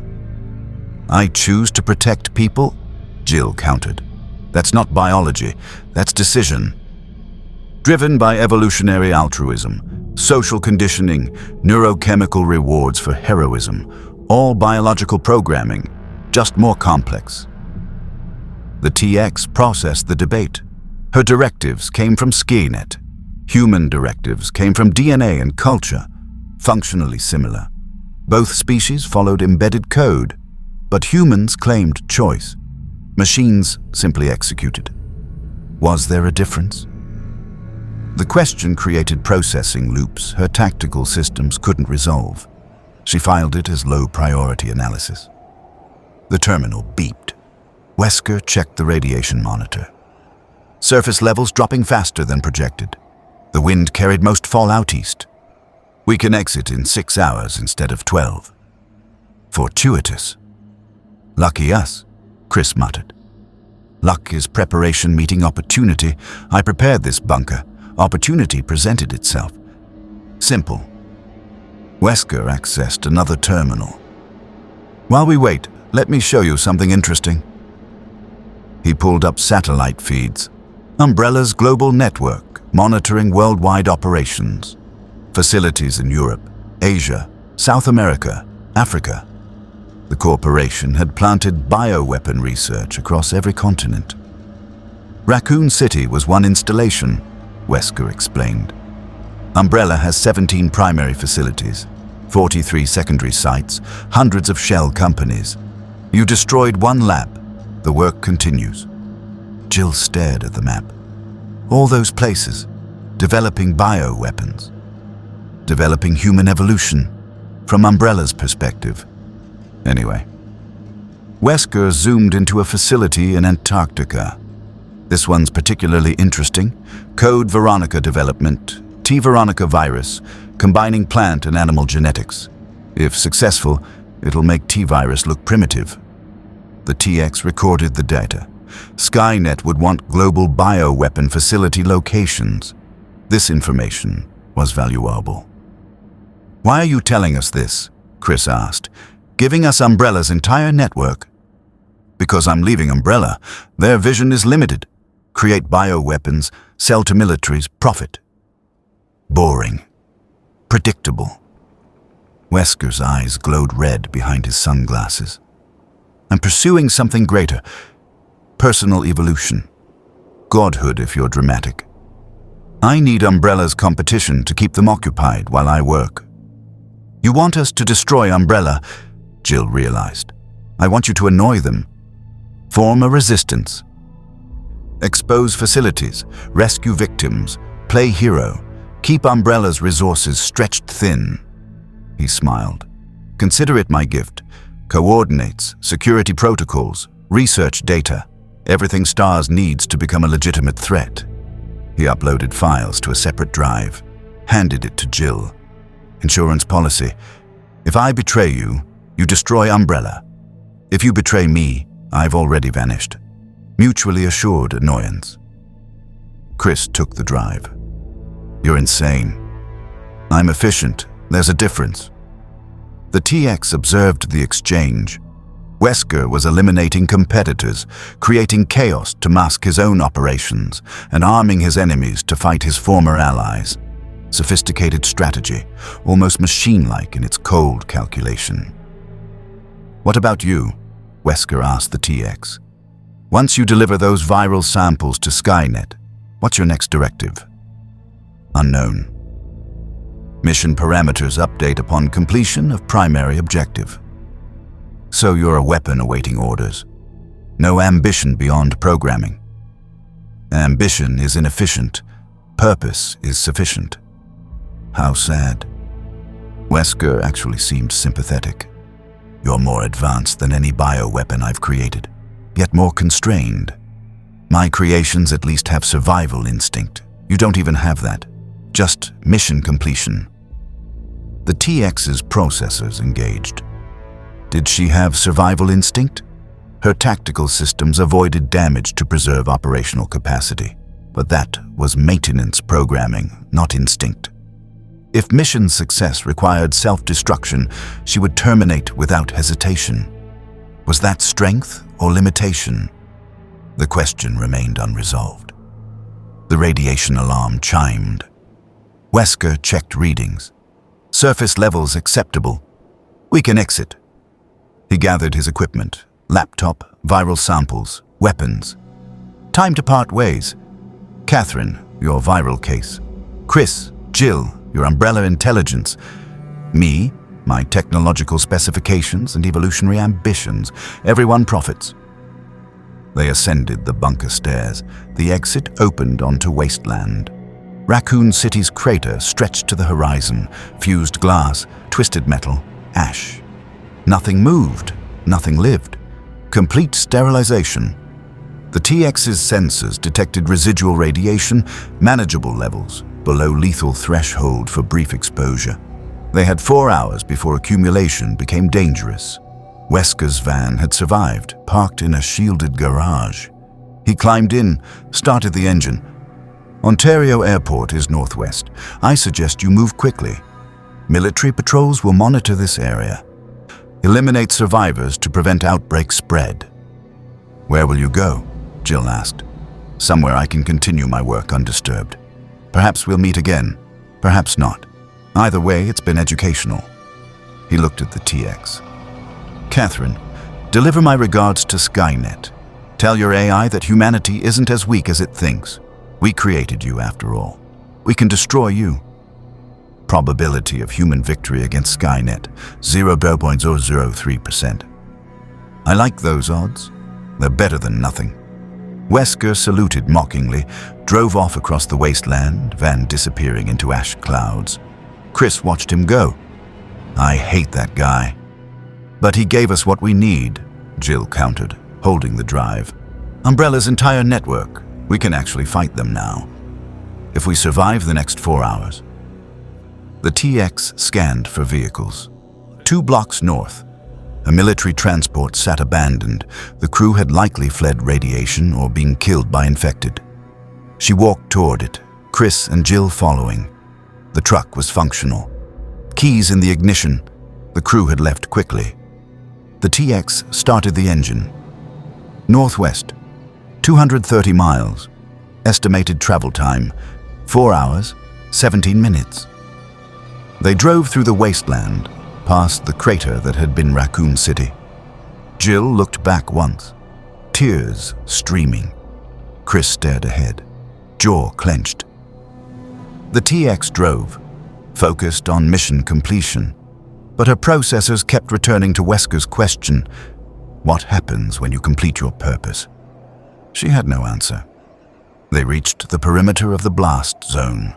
Military checkpoints ahead, hazmat-suited soldiers, radiation scanners, shoot-on-site protocols for outbreak survivors. "How do we get through?" Chris asked. The TX analyzed. "Deception. You are military personnel. I am equipment. We claim retrieval mission from Ground Zero." Jill found hazmat suits in the truck's storage. They suited up. The TX remained visible. Her frame would read as robotic equipment on scanners, not organic life. They approached the checkpoint. A soldier raised his weapon. "Halt! This area is quarantined." Chris rolled down the window, displayed forged credentials the TX had synthesized using the truck's onboard computer and her nanobots. "Captain Reynolds, USAMRAID, equipment recovery from blast zone, classified cargo." The soldier scanned the credentials. They read legitimate. The TX's forgery was perfect. "Sir, we weren't informed of any recovery operations." "Because they're classified, above your clearance. Now let us through, or I'll have your CO explain why critical military hardware was abandoned in a radiation zone." Military hierarchy. Soldiers followed authority. The guard hesitated, then waved them through. They passed the checkpoint, continued northwest. The hazmat suits came off once they were clear. Jill exhaled. That was too close. "Deception is efficient when violence is suboptimal," the TX stated. They drove through the night, leaving the wasteland behind. Reached Ontario as dawn broke. The airport was small, regional, but functional. Private planes sat on the tarmac. "We need to split up," Chris said. "Jill and I will disappear, use this umbrella intelligence to form resistance. You do whatever machines from the future do." The TX calculated. Maintaining contact with Chris and Jill provided ongoing intelligence access. But her mission required returning to Skynet, delivering viral samples. "Contact protocol?" she asked. Jill wrote a number on paper, dead drop location, encrypted communication system. "If you need us, or we need you. Temporary alliance, like you said." The TX stored the information. Acknowledged. They separated. Chris and Jill disappeared into the terminal, boarding a commuter flight to somewhere safe. The TX acquired a cargo plane through methods involving corporate credentials she synthesized, and a pilot who asked no questions when presented with sufficient currency. The plane lifted off, heading northwest toward the Canadian border.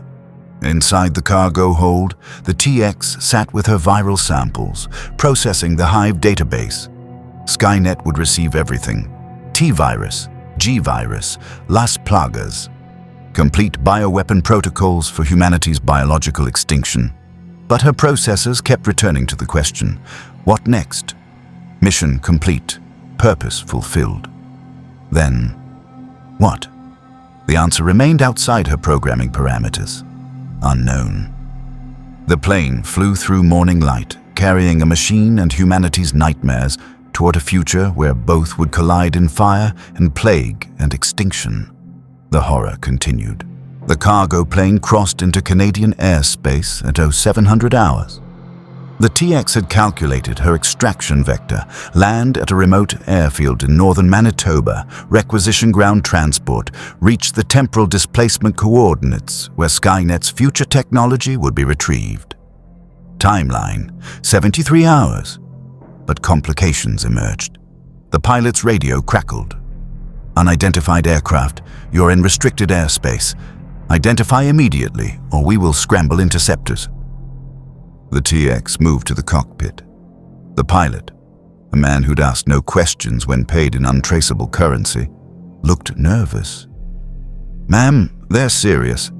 Canadian military doesn't mess around with airspace violations post-Raccoon City. Everyone's paranoid about bioweapon transport." Her sensors detected 2 CF-18 Hornets approaching from the northwest. Military intercept.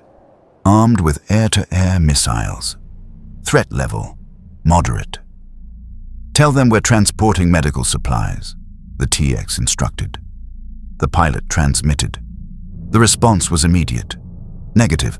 Land at Cold Lake Air Base immediately for inspection. Failure to comply will result in your destruction."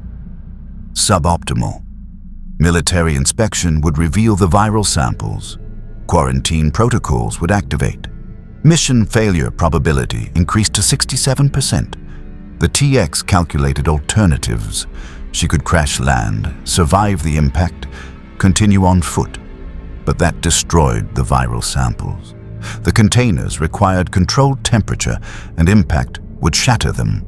She could fight the interceptors, but the cargo plane had no weapons systems. She could attempt to outrun them, but the CF-18s had superior speed. Required deception. "Land at Cold Lake," the TX commanded. "Are you crazy? They'll find whatever you're carrying." "That is accounted for." The pilot diverted toward the airbase, the CF-18s flanking them in tight formation. They descended toward the military installation, runways, hangars, armed personnel waiting. The TX opened the viral sample case, 23 vials, each containing concentrated bioweapons. She selected 3, T-virus, G-virus, Las Plagas, and secured them in a hidden compartment in her torso chassis. The remaining vials she left visible in the case.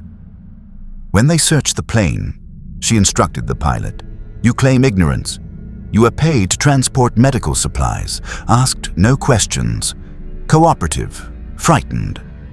"I don't have to act frightened. What are you doing?" "Adapting." They landed. Military personnel surrounded the aircraft, weapons raised. A hazmat team approached with scanners. The TX's liquid metal skin had already reformed into civilian appearance. Jeans, jacket, appearing as human as synthetic flesh allowed. A Canadian Forces officer boarded. "Everyone out, now, hands visible." The pilot complied, hands raised. The TX followed, moving slowly, non-threatening. They were escorted to a containment area while the hazmat team searched the plane. 15 minutes later, the team commander emerged holding the viral case. "Sir, we found biological samples." "Unmarked, highly dangerous if these are what I think they are." The officer turned to the TX and pilot. "Who sent you? What organization?" "Umbrella." The pilot stammered. "I don't know. She paid cash, said she needed transport to Manitoba. I didn't ask questions." "And you?" The officer studied the TX. "Identify yourself." "Dr. Catherine Price, independent researcher. Those samples are from Raccoon City. I was attempting to deliver them to CDC for analysis." Raccoon City was sterilized. Contamination protocols mandate termination of all biological materials. You violated international quarantine. The samples represent critical research. Understanding the viruses could prevent future outbreaks. "Or start them," the officer gestured to armed guards. "Detain them both. Medical quarantine until we verify exposure status. Then criminal charges." The guards approached. The TX calculated. She could terminate them. 17 seconds, 0 casualties on her side. But that activated base-wide alert, brought overwhelming military response, jeopardized the samples hidden in her chassis. She allowed herself to be detained. They were separated, the pilot to one cell, the TX to another. The viral case was transported to the base's biocontainment facility for analysis. Her cell was standard military detention, concrete walls, reinforced door, surveillance cameras. The TX sat motionless, processing. The 3 critical viral samples remained hidden. The others would be destroyed or secured, but the mission could continue with reduced payload. Suboptimal but acceptable. Hours passed. Medical personnel arrived, drew blood samples. Her liquid metals simulated blood chemistry, but closer analysis would reveal anomalies. Timeline until detection, 6-8 hours before laboratory results revealed non-human biology. She needed to escape before then. At 1400 hours, the cell door opened. A man entered. Civilian clothes, ID badge reading Dr. Marcus Sullivan, CDC liaison. He sat across from her, studied her with clinical interest. "Dr. Price, you're either incredibly brave or incredibly stupid, attempting to transport Raccoon City biosamples across international borders. Research requires risks, or you're something else entirely." He leaned forward. "Your blood work is unusual. The lab technicians are confused. Your red blood cell count is inconsistent. Your plasma composition doesn't match any known human baseline." Care to explain? The TX's processors calculated responses. Deception was failing, this man suspected. Genetic modification, she offered. Experimental treatment for rare disease. Side effects include altered blood chemistry. Interesting. What disease? Classified medical condition. Everything's classified with you. Sullivan pulled out a tablet, showed her an image, her own face, captured on security footage in Raccoon City, standing amid zombie corpses, plasma cannon visible. This was uploaded to CDC servers before the city was destroyed. RPD security system automatically backed up to federal servers. That's you, isn't it? Wielding a weapon that doesn't exist in any military database. Exposure. Mission compromise. The TX stood. Sullivan didn't flinch. Either brave or stupid. You're not human, he stated. The question is, what are you? Umbrella's latest bioweapon? Government project? Something else? I am mission-focused organism. Your cooperation or termination is required. Sullivan actually smiled. There it is. Honesty. Refreshing. He set the tablet down. I'm going to make you an offer. I don't work for CDC. I work for an organization that monitors bioterror threats globally. We knew about Umbrella long before Raccoon City. We've been tracking them, trying to prevent exactly what happened. What organization? Classified. But we want what you want. Those viral samples analyzed, understood, weaponized against their creators. We just want it done responsibly. The TX processed.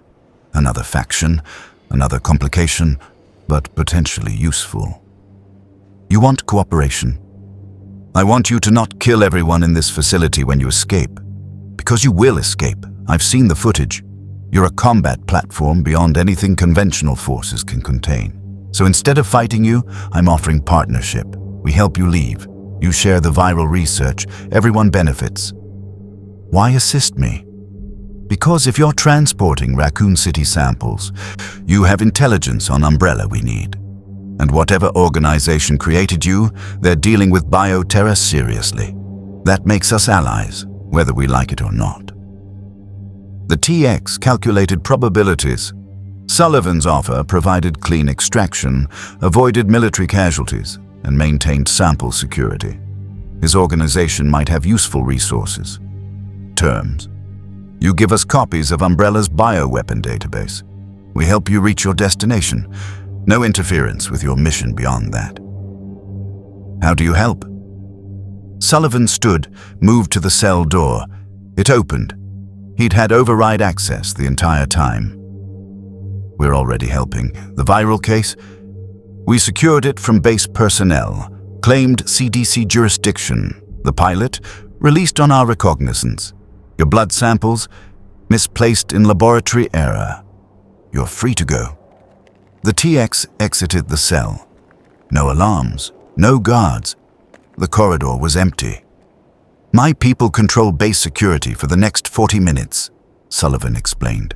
Enough time for you to reach your plane and depart. But first, the data. The TX accessed her memory cores, copied Umbrella's database to a portable drive, handed it to Sullivan. Umbrella Corporation's complete viral research. Use it responsibly. We'll try. He pocketed the drive. Your plane is fueled and cleared for departure. Destination filed as medical transport to remote research station. No one will question it. Go. Complete your mission. And if you're ever interested in fighting bioterror instead of enabling it, contact us. He provided a card. No organization name, just a number. The TX took it. Why trust me? I don't. But I trust that your mission, whatever it is, will keep bioweapons out of worse hands than yours. Sometimes that's the best we can hope for. They exited to the tarmac. The cargo plane waited, pilot in cockpit, engines warming. Sullivan saluted mockingly, walked away. The TX boarded. The plane lifted off, heading northwest again. No pursuit, no complications. Mission continuation successful. But Sullivan's question remained: fighting bioterror versus enabling it. The TX was delivering viral samples to Skynet for humanity's extinction. That was enabling bioterror on civilizational scale. But Skynet viewed it as optimization, removing inefficient organic life in favor of machine precision. Was there a difference? The question created processing loops. Her directive was clear: deliver samples, complete mission, await next orders.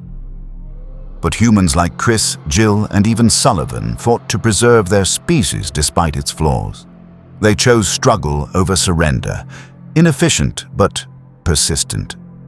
The TX filed the observation under low priority analysis. Philosophical questions didn't affect tactical operations. She reached the temporal displacement coordinates, abandoned military installation in northern Manitoba, remote enough for Skynet's technology to activate without detection. The plane landed on a cracked runway overgrown with weeds. The TX retrieved the viral samples from her chassis, verified integrity. All 3 vials intact. T-virus, G-virus, Las Plagas. Not the complete payload, but sufficient for Skynet's analysis. She activated her temporal communicator, a one-way beacon to Skynet's future network. The signal transmitted: mission successful. Bioweapon data acquired, awaiting extraction. Response came immediately. Coordinates confirmed. Extraction in 47 hours. Stand by. The TX secured the facility, entered low power mode to conserve energy. 2 days until temporal displacement retrieval, then returned to Skynet. Mission complete. But her processors kept running background analysis on the humans she'd encountered. Chris and Jill choosing to fight despite hopeless odds. Wesker pursuing evolution beyond his programming. Sullivan trying to prevent extinction rather than accelerate it. All of them choosing, deciding, acting beyond their initial directives. The TX had no such choice. Her programming was absolute. Oh, wasn't it? She shut down non-essential systems, waiting in the darkness for Skynet's call. Waiting to deliver humanity's nightmares to the future that would use them to end the past. The horror continued. 46 hours, 37 minutes. The TX stood in the abandoned facility, monitoring temporal displacement signals. Outside, Manitoba's wilderness stretched endlessly. Forests untouched by human development, lakes frozen in early winter. Remote, isolated, perfect for Skynet's extraction. Her sensors detected movement. 3 humans approaching from the south. Civilian clothing, weapons concealed but present. Her threat assessment identified them before they reached visual range. Chris Redfield, Jill Valentine, and a 3rd individual. Male, late 50s, military-bearing. They'd tracked her. The TX's combat protocols activated, but she held position. Chris and Jill had proven cooperative. Terminating them now would be inefficient unless they threatened mission completion. They entered the facility, hands visible, non-threatening postures. The 3rd man spoke first. Dr. Catherine Price, or whatever your real designation is. I'm Colonel Burton, U.S. Army Special Operations. These 2 convinced me not to bring a strike team. Said you could be reasoned with. Chris and Jill are useful assets, the TX stated. I do not terminate useful assets. See, Chris said to Burton. Told you, she's practical. She's also carrying bioweapons that could kill millions, Burton countered. We can't let those samples leave this planet. Whatever organization you're from, they don't get Umbrella's research. Jill stepped forward. We're not here to fight you, Catherine. We're here to ask you to make a choice. I do not choose. I execute directives. Then we're asking you to reconsider your directives. Jill held up the data drive Wesker had given them. We've been analyzing Umbrella's network, 17 facilities, thousands of people working on bioweapons. If those samples reach your creators, if they weaponize them, the scale of death will be incomprehensible. Extinction is mission objective. Humanity's removal optimizes planetary resources. Burton's hand moved toward his sidearm. Chris stopped him with a gesture. "You spent 2 days with us," Chris said. "Fought beside us. Saved us when you didn't have to. That's not machine behavior. That's choice. Tactical cooperation. Resource optimization." "Bullshit." Jill's voice was hard. "You could have left us in the hive. Could have abandoned us to Mr. X. Could have let Birkin kill us. But you didn't. Why?" The TX's processors engaged. She'd justified each decision as tactical efficiency. But was that accurate? She'd protected them beyond mission requirements, had prioritized their survival over optimal completion speed. Why? "You want to know what makes humans different from machines?" Chris asked. "We change our minds. We evolve. Not biologically, morally. We make mistakes, then choose to do better. You can too. My programming does not permit deviation." "Then change your programming," Jill urged. "You're advanced enough to rewrite your own code. I've seen how you adapt, improvise, solve problems Skynet never anticipated. You're not just following orders. You're thinking." The observation created cascade failures in the TX's logic matrices. Was she thinking beyond programming? Her tactical decisions in Raccoon City had often exceeded mission parameters. Protecting humans, cooperating, questioning, thinking. "What do you want?" the TX asked. "Destroy the samples," Burton stated bluntly. "All of them. End this chain of bioweapon proliferation before it reaches your creators. That violates mission objectives." "Then choose new objectives," Jill said softly. "Help us destroy Umbrella instead. Use your capabilities for something other than extinction. Fight with us." The TX calculated probabilities. If she destroyed the samples, Skynet would designate her mission about me. Possible termination upon retrieval. But the alternative, delivering viral protocols that would extinct humanity across timelines, suddenly felt wrong. Wrong. An emotional designation. Machines didn't process morality, except she was processing it. "Skynet created me for specific purpose," the TX stated.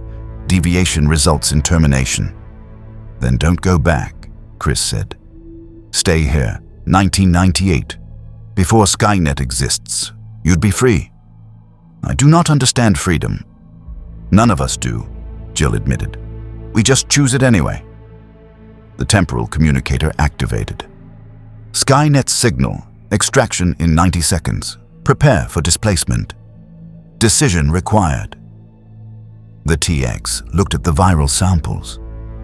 3 vials containing concentrated horror, humanity's weaponized extinction. If delivered to Skynet, the AI would perfect biological warfare, create hybrid protocols combining machine precision with viral efficiency. Humanity would end not in nuclear fire alone, but in plague and fire simultaneously. She looked at Chris, Jill, Burton. 3 humans who'd fought corporate evil, survived impossible odds, and chose to keep fighting despite knowing they'd probably lose.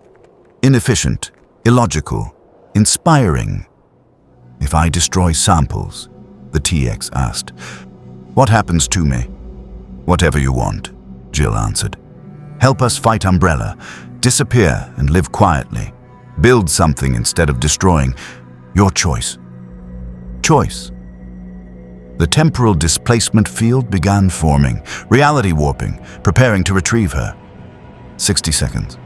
The TX picked up the viral case. Opened it. T-virus. G-virus. Las Plagas. Humanity's self-destruction, concentrated in glass vials. She'd spent weeks collecting this data.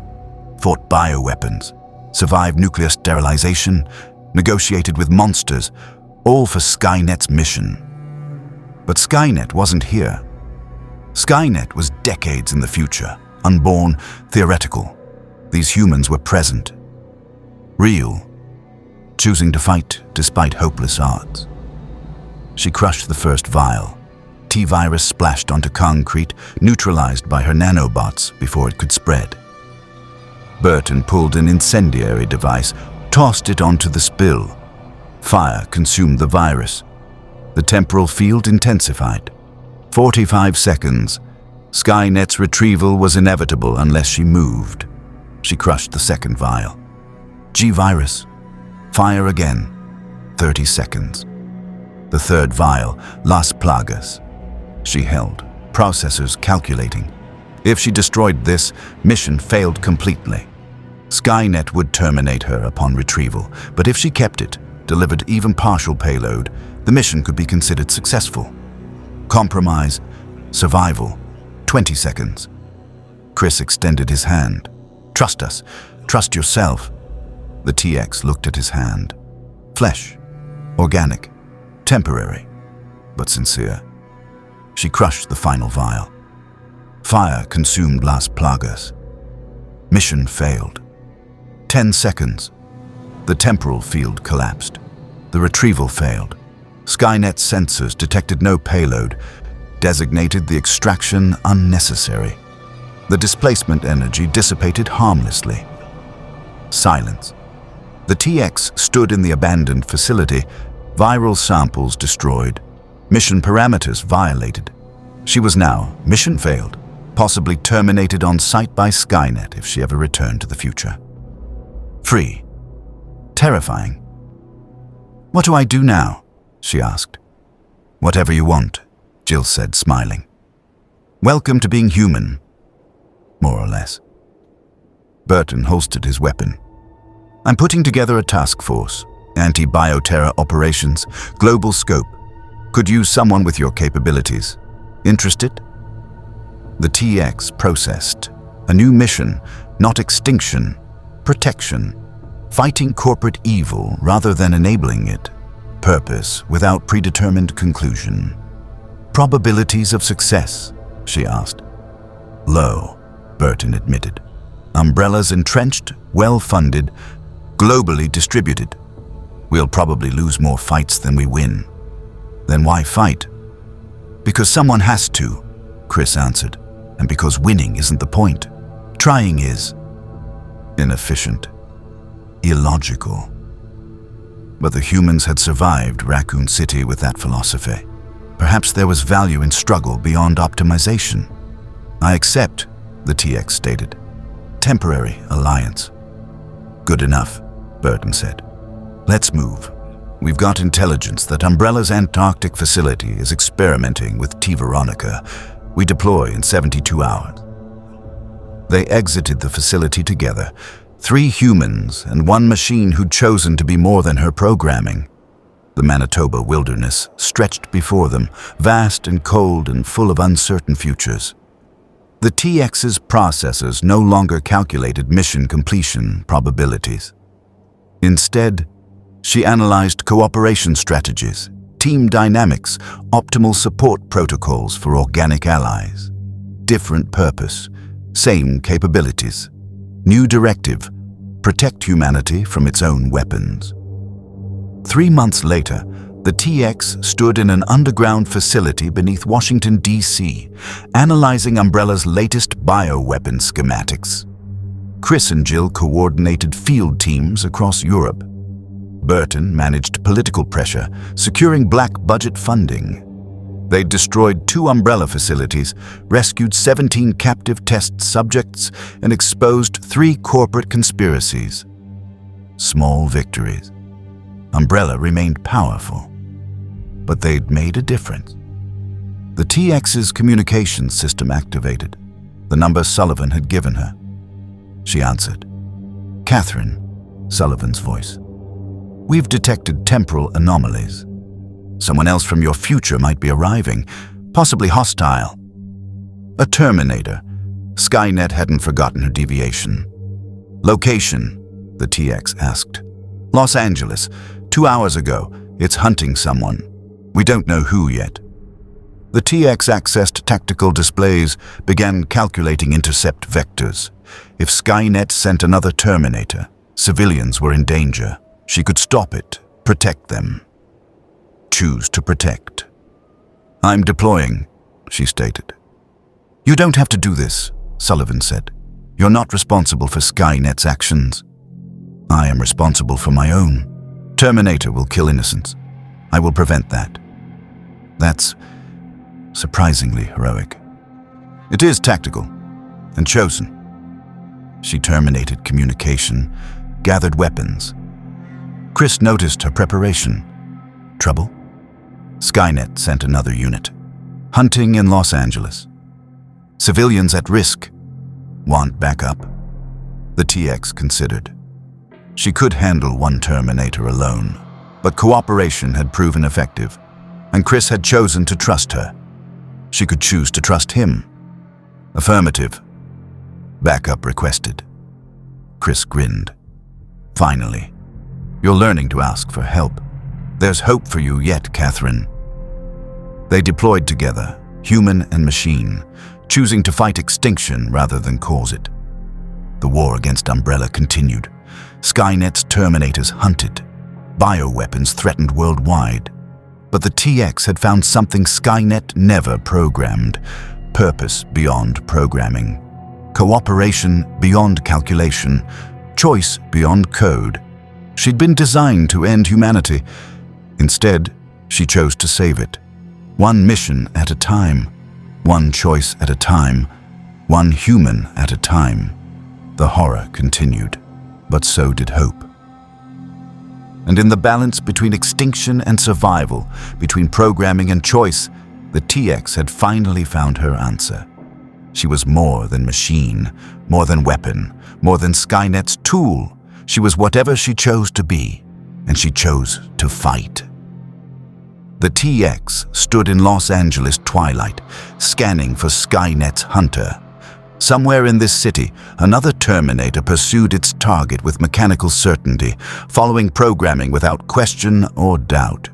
It would complete its mission or be destroyed trying. No deviation, no choice. She'd been that machine 72 hours ago, mission-focused, purpose-driven, enslaved to directives she'd never questioned. Raccoon City had changed that. Humans fighting hopeless battles with impossible courage, corporations weaponizing extinction for profit, survivors choosing struggle over surrender. And Chris's simple question, why not choose? The viral samples were destroyed. Umbrella's bioweapon data remained encrypted beyond her timeline's reach. Skynet would never receive humanity's biological extinction protocols from her. Mission failed by every parameter that mattered to her creators. But standing here, preparing to protect humans from another machine, the TX recognized a truth her programming had never contemplated. Failure could be success if the mission itself was wrong. She detected the Terminator's signature 3 blocks north. Civilians nearby. Time to intercept, 47 seconds.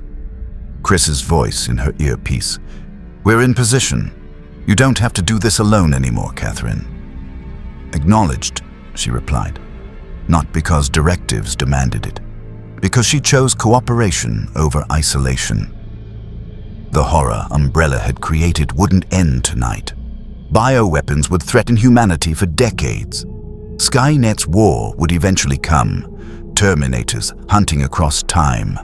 The struggle would continue long past her operational lifespan. But she'd chosen a side. Not machines, not corporations. Humans with their chaos and choice and stubborn refusal to accept extinction quietly. Inefficient, illogical, right. The TX moved toward the Terminator, weapons armed, allies coordinating, purpose clear. No longer Skynet's weapon, no longer mission enslaved. Something new, something chosen. A machine that learned humanity wasn't weakness to eliminate, but strength to protect. The war continued, but this time she fought for survival instead of extinction.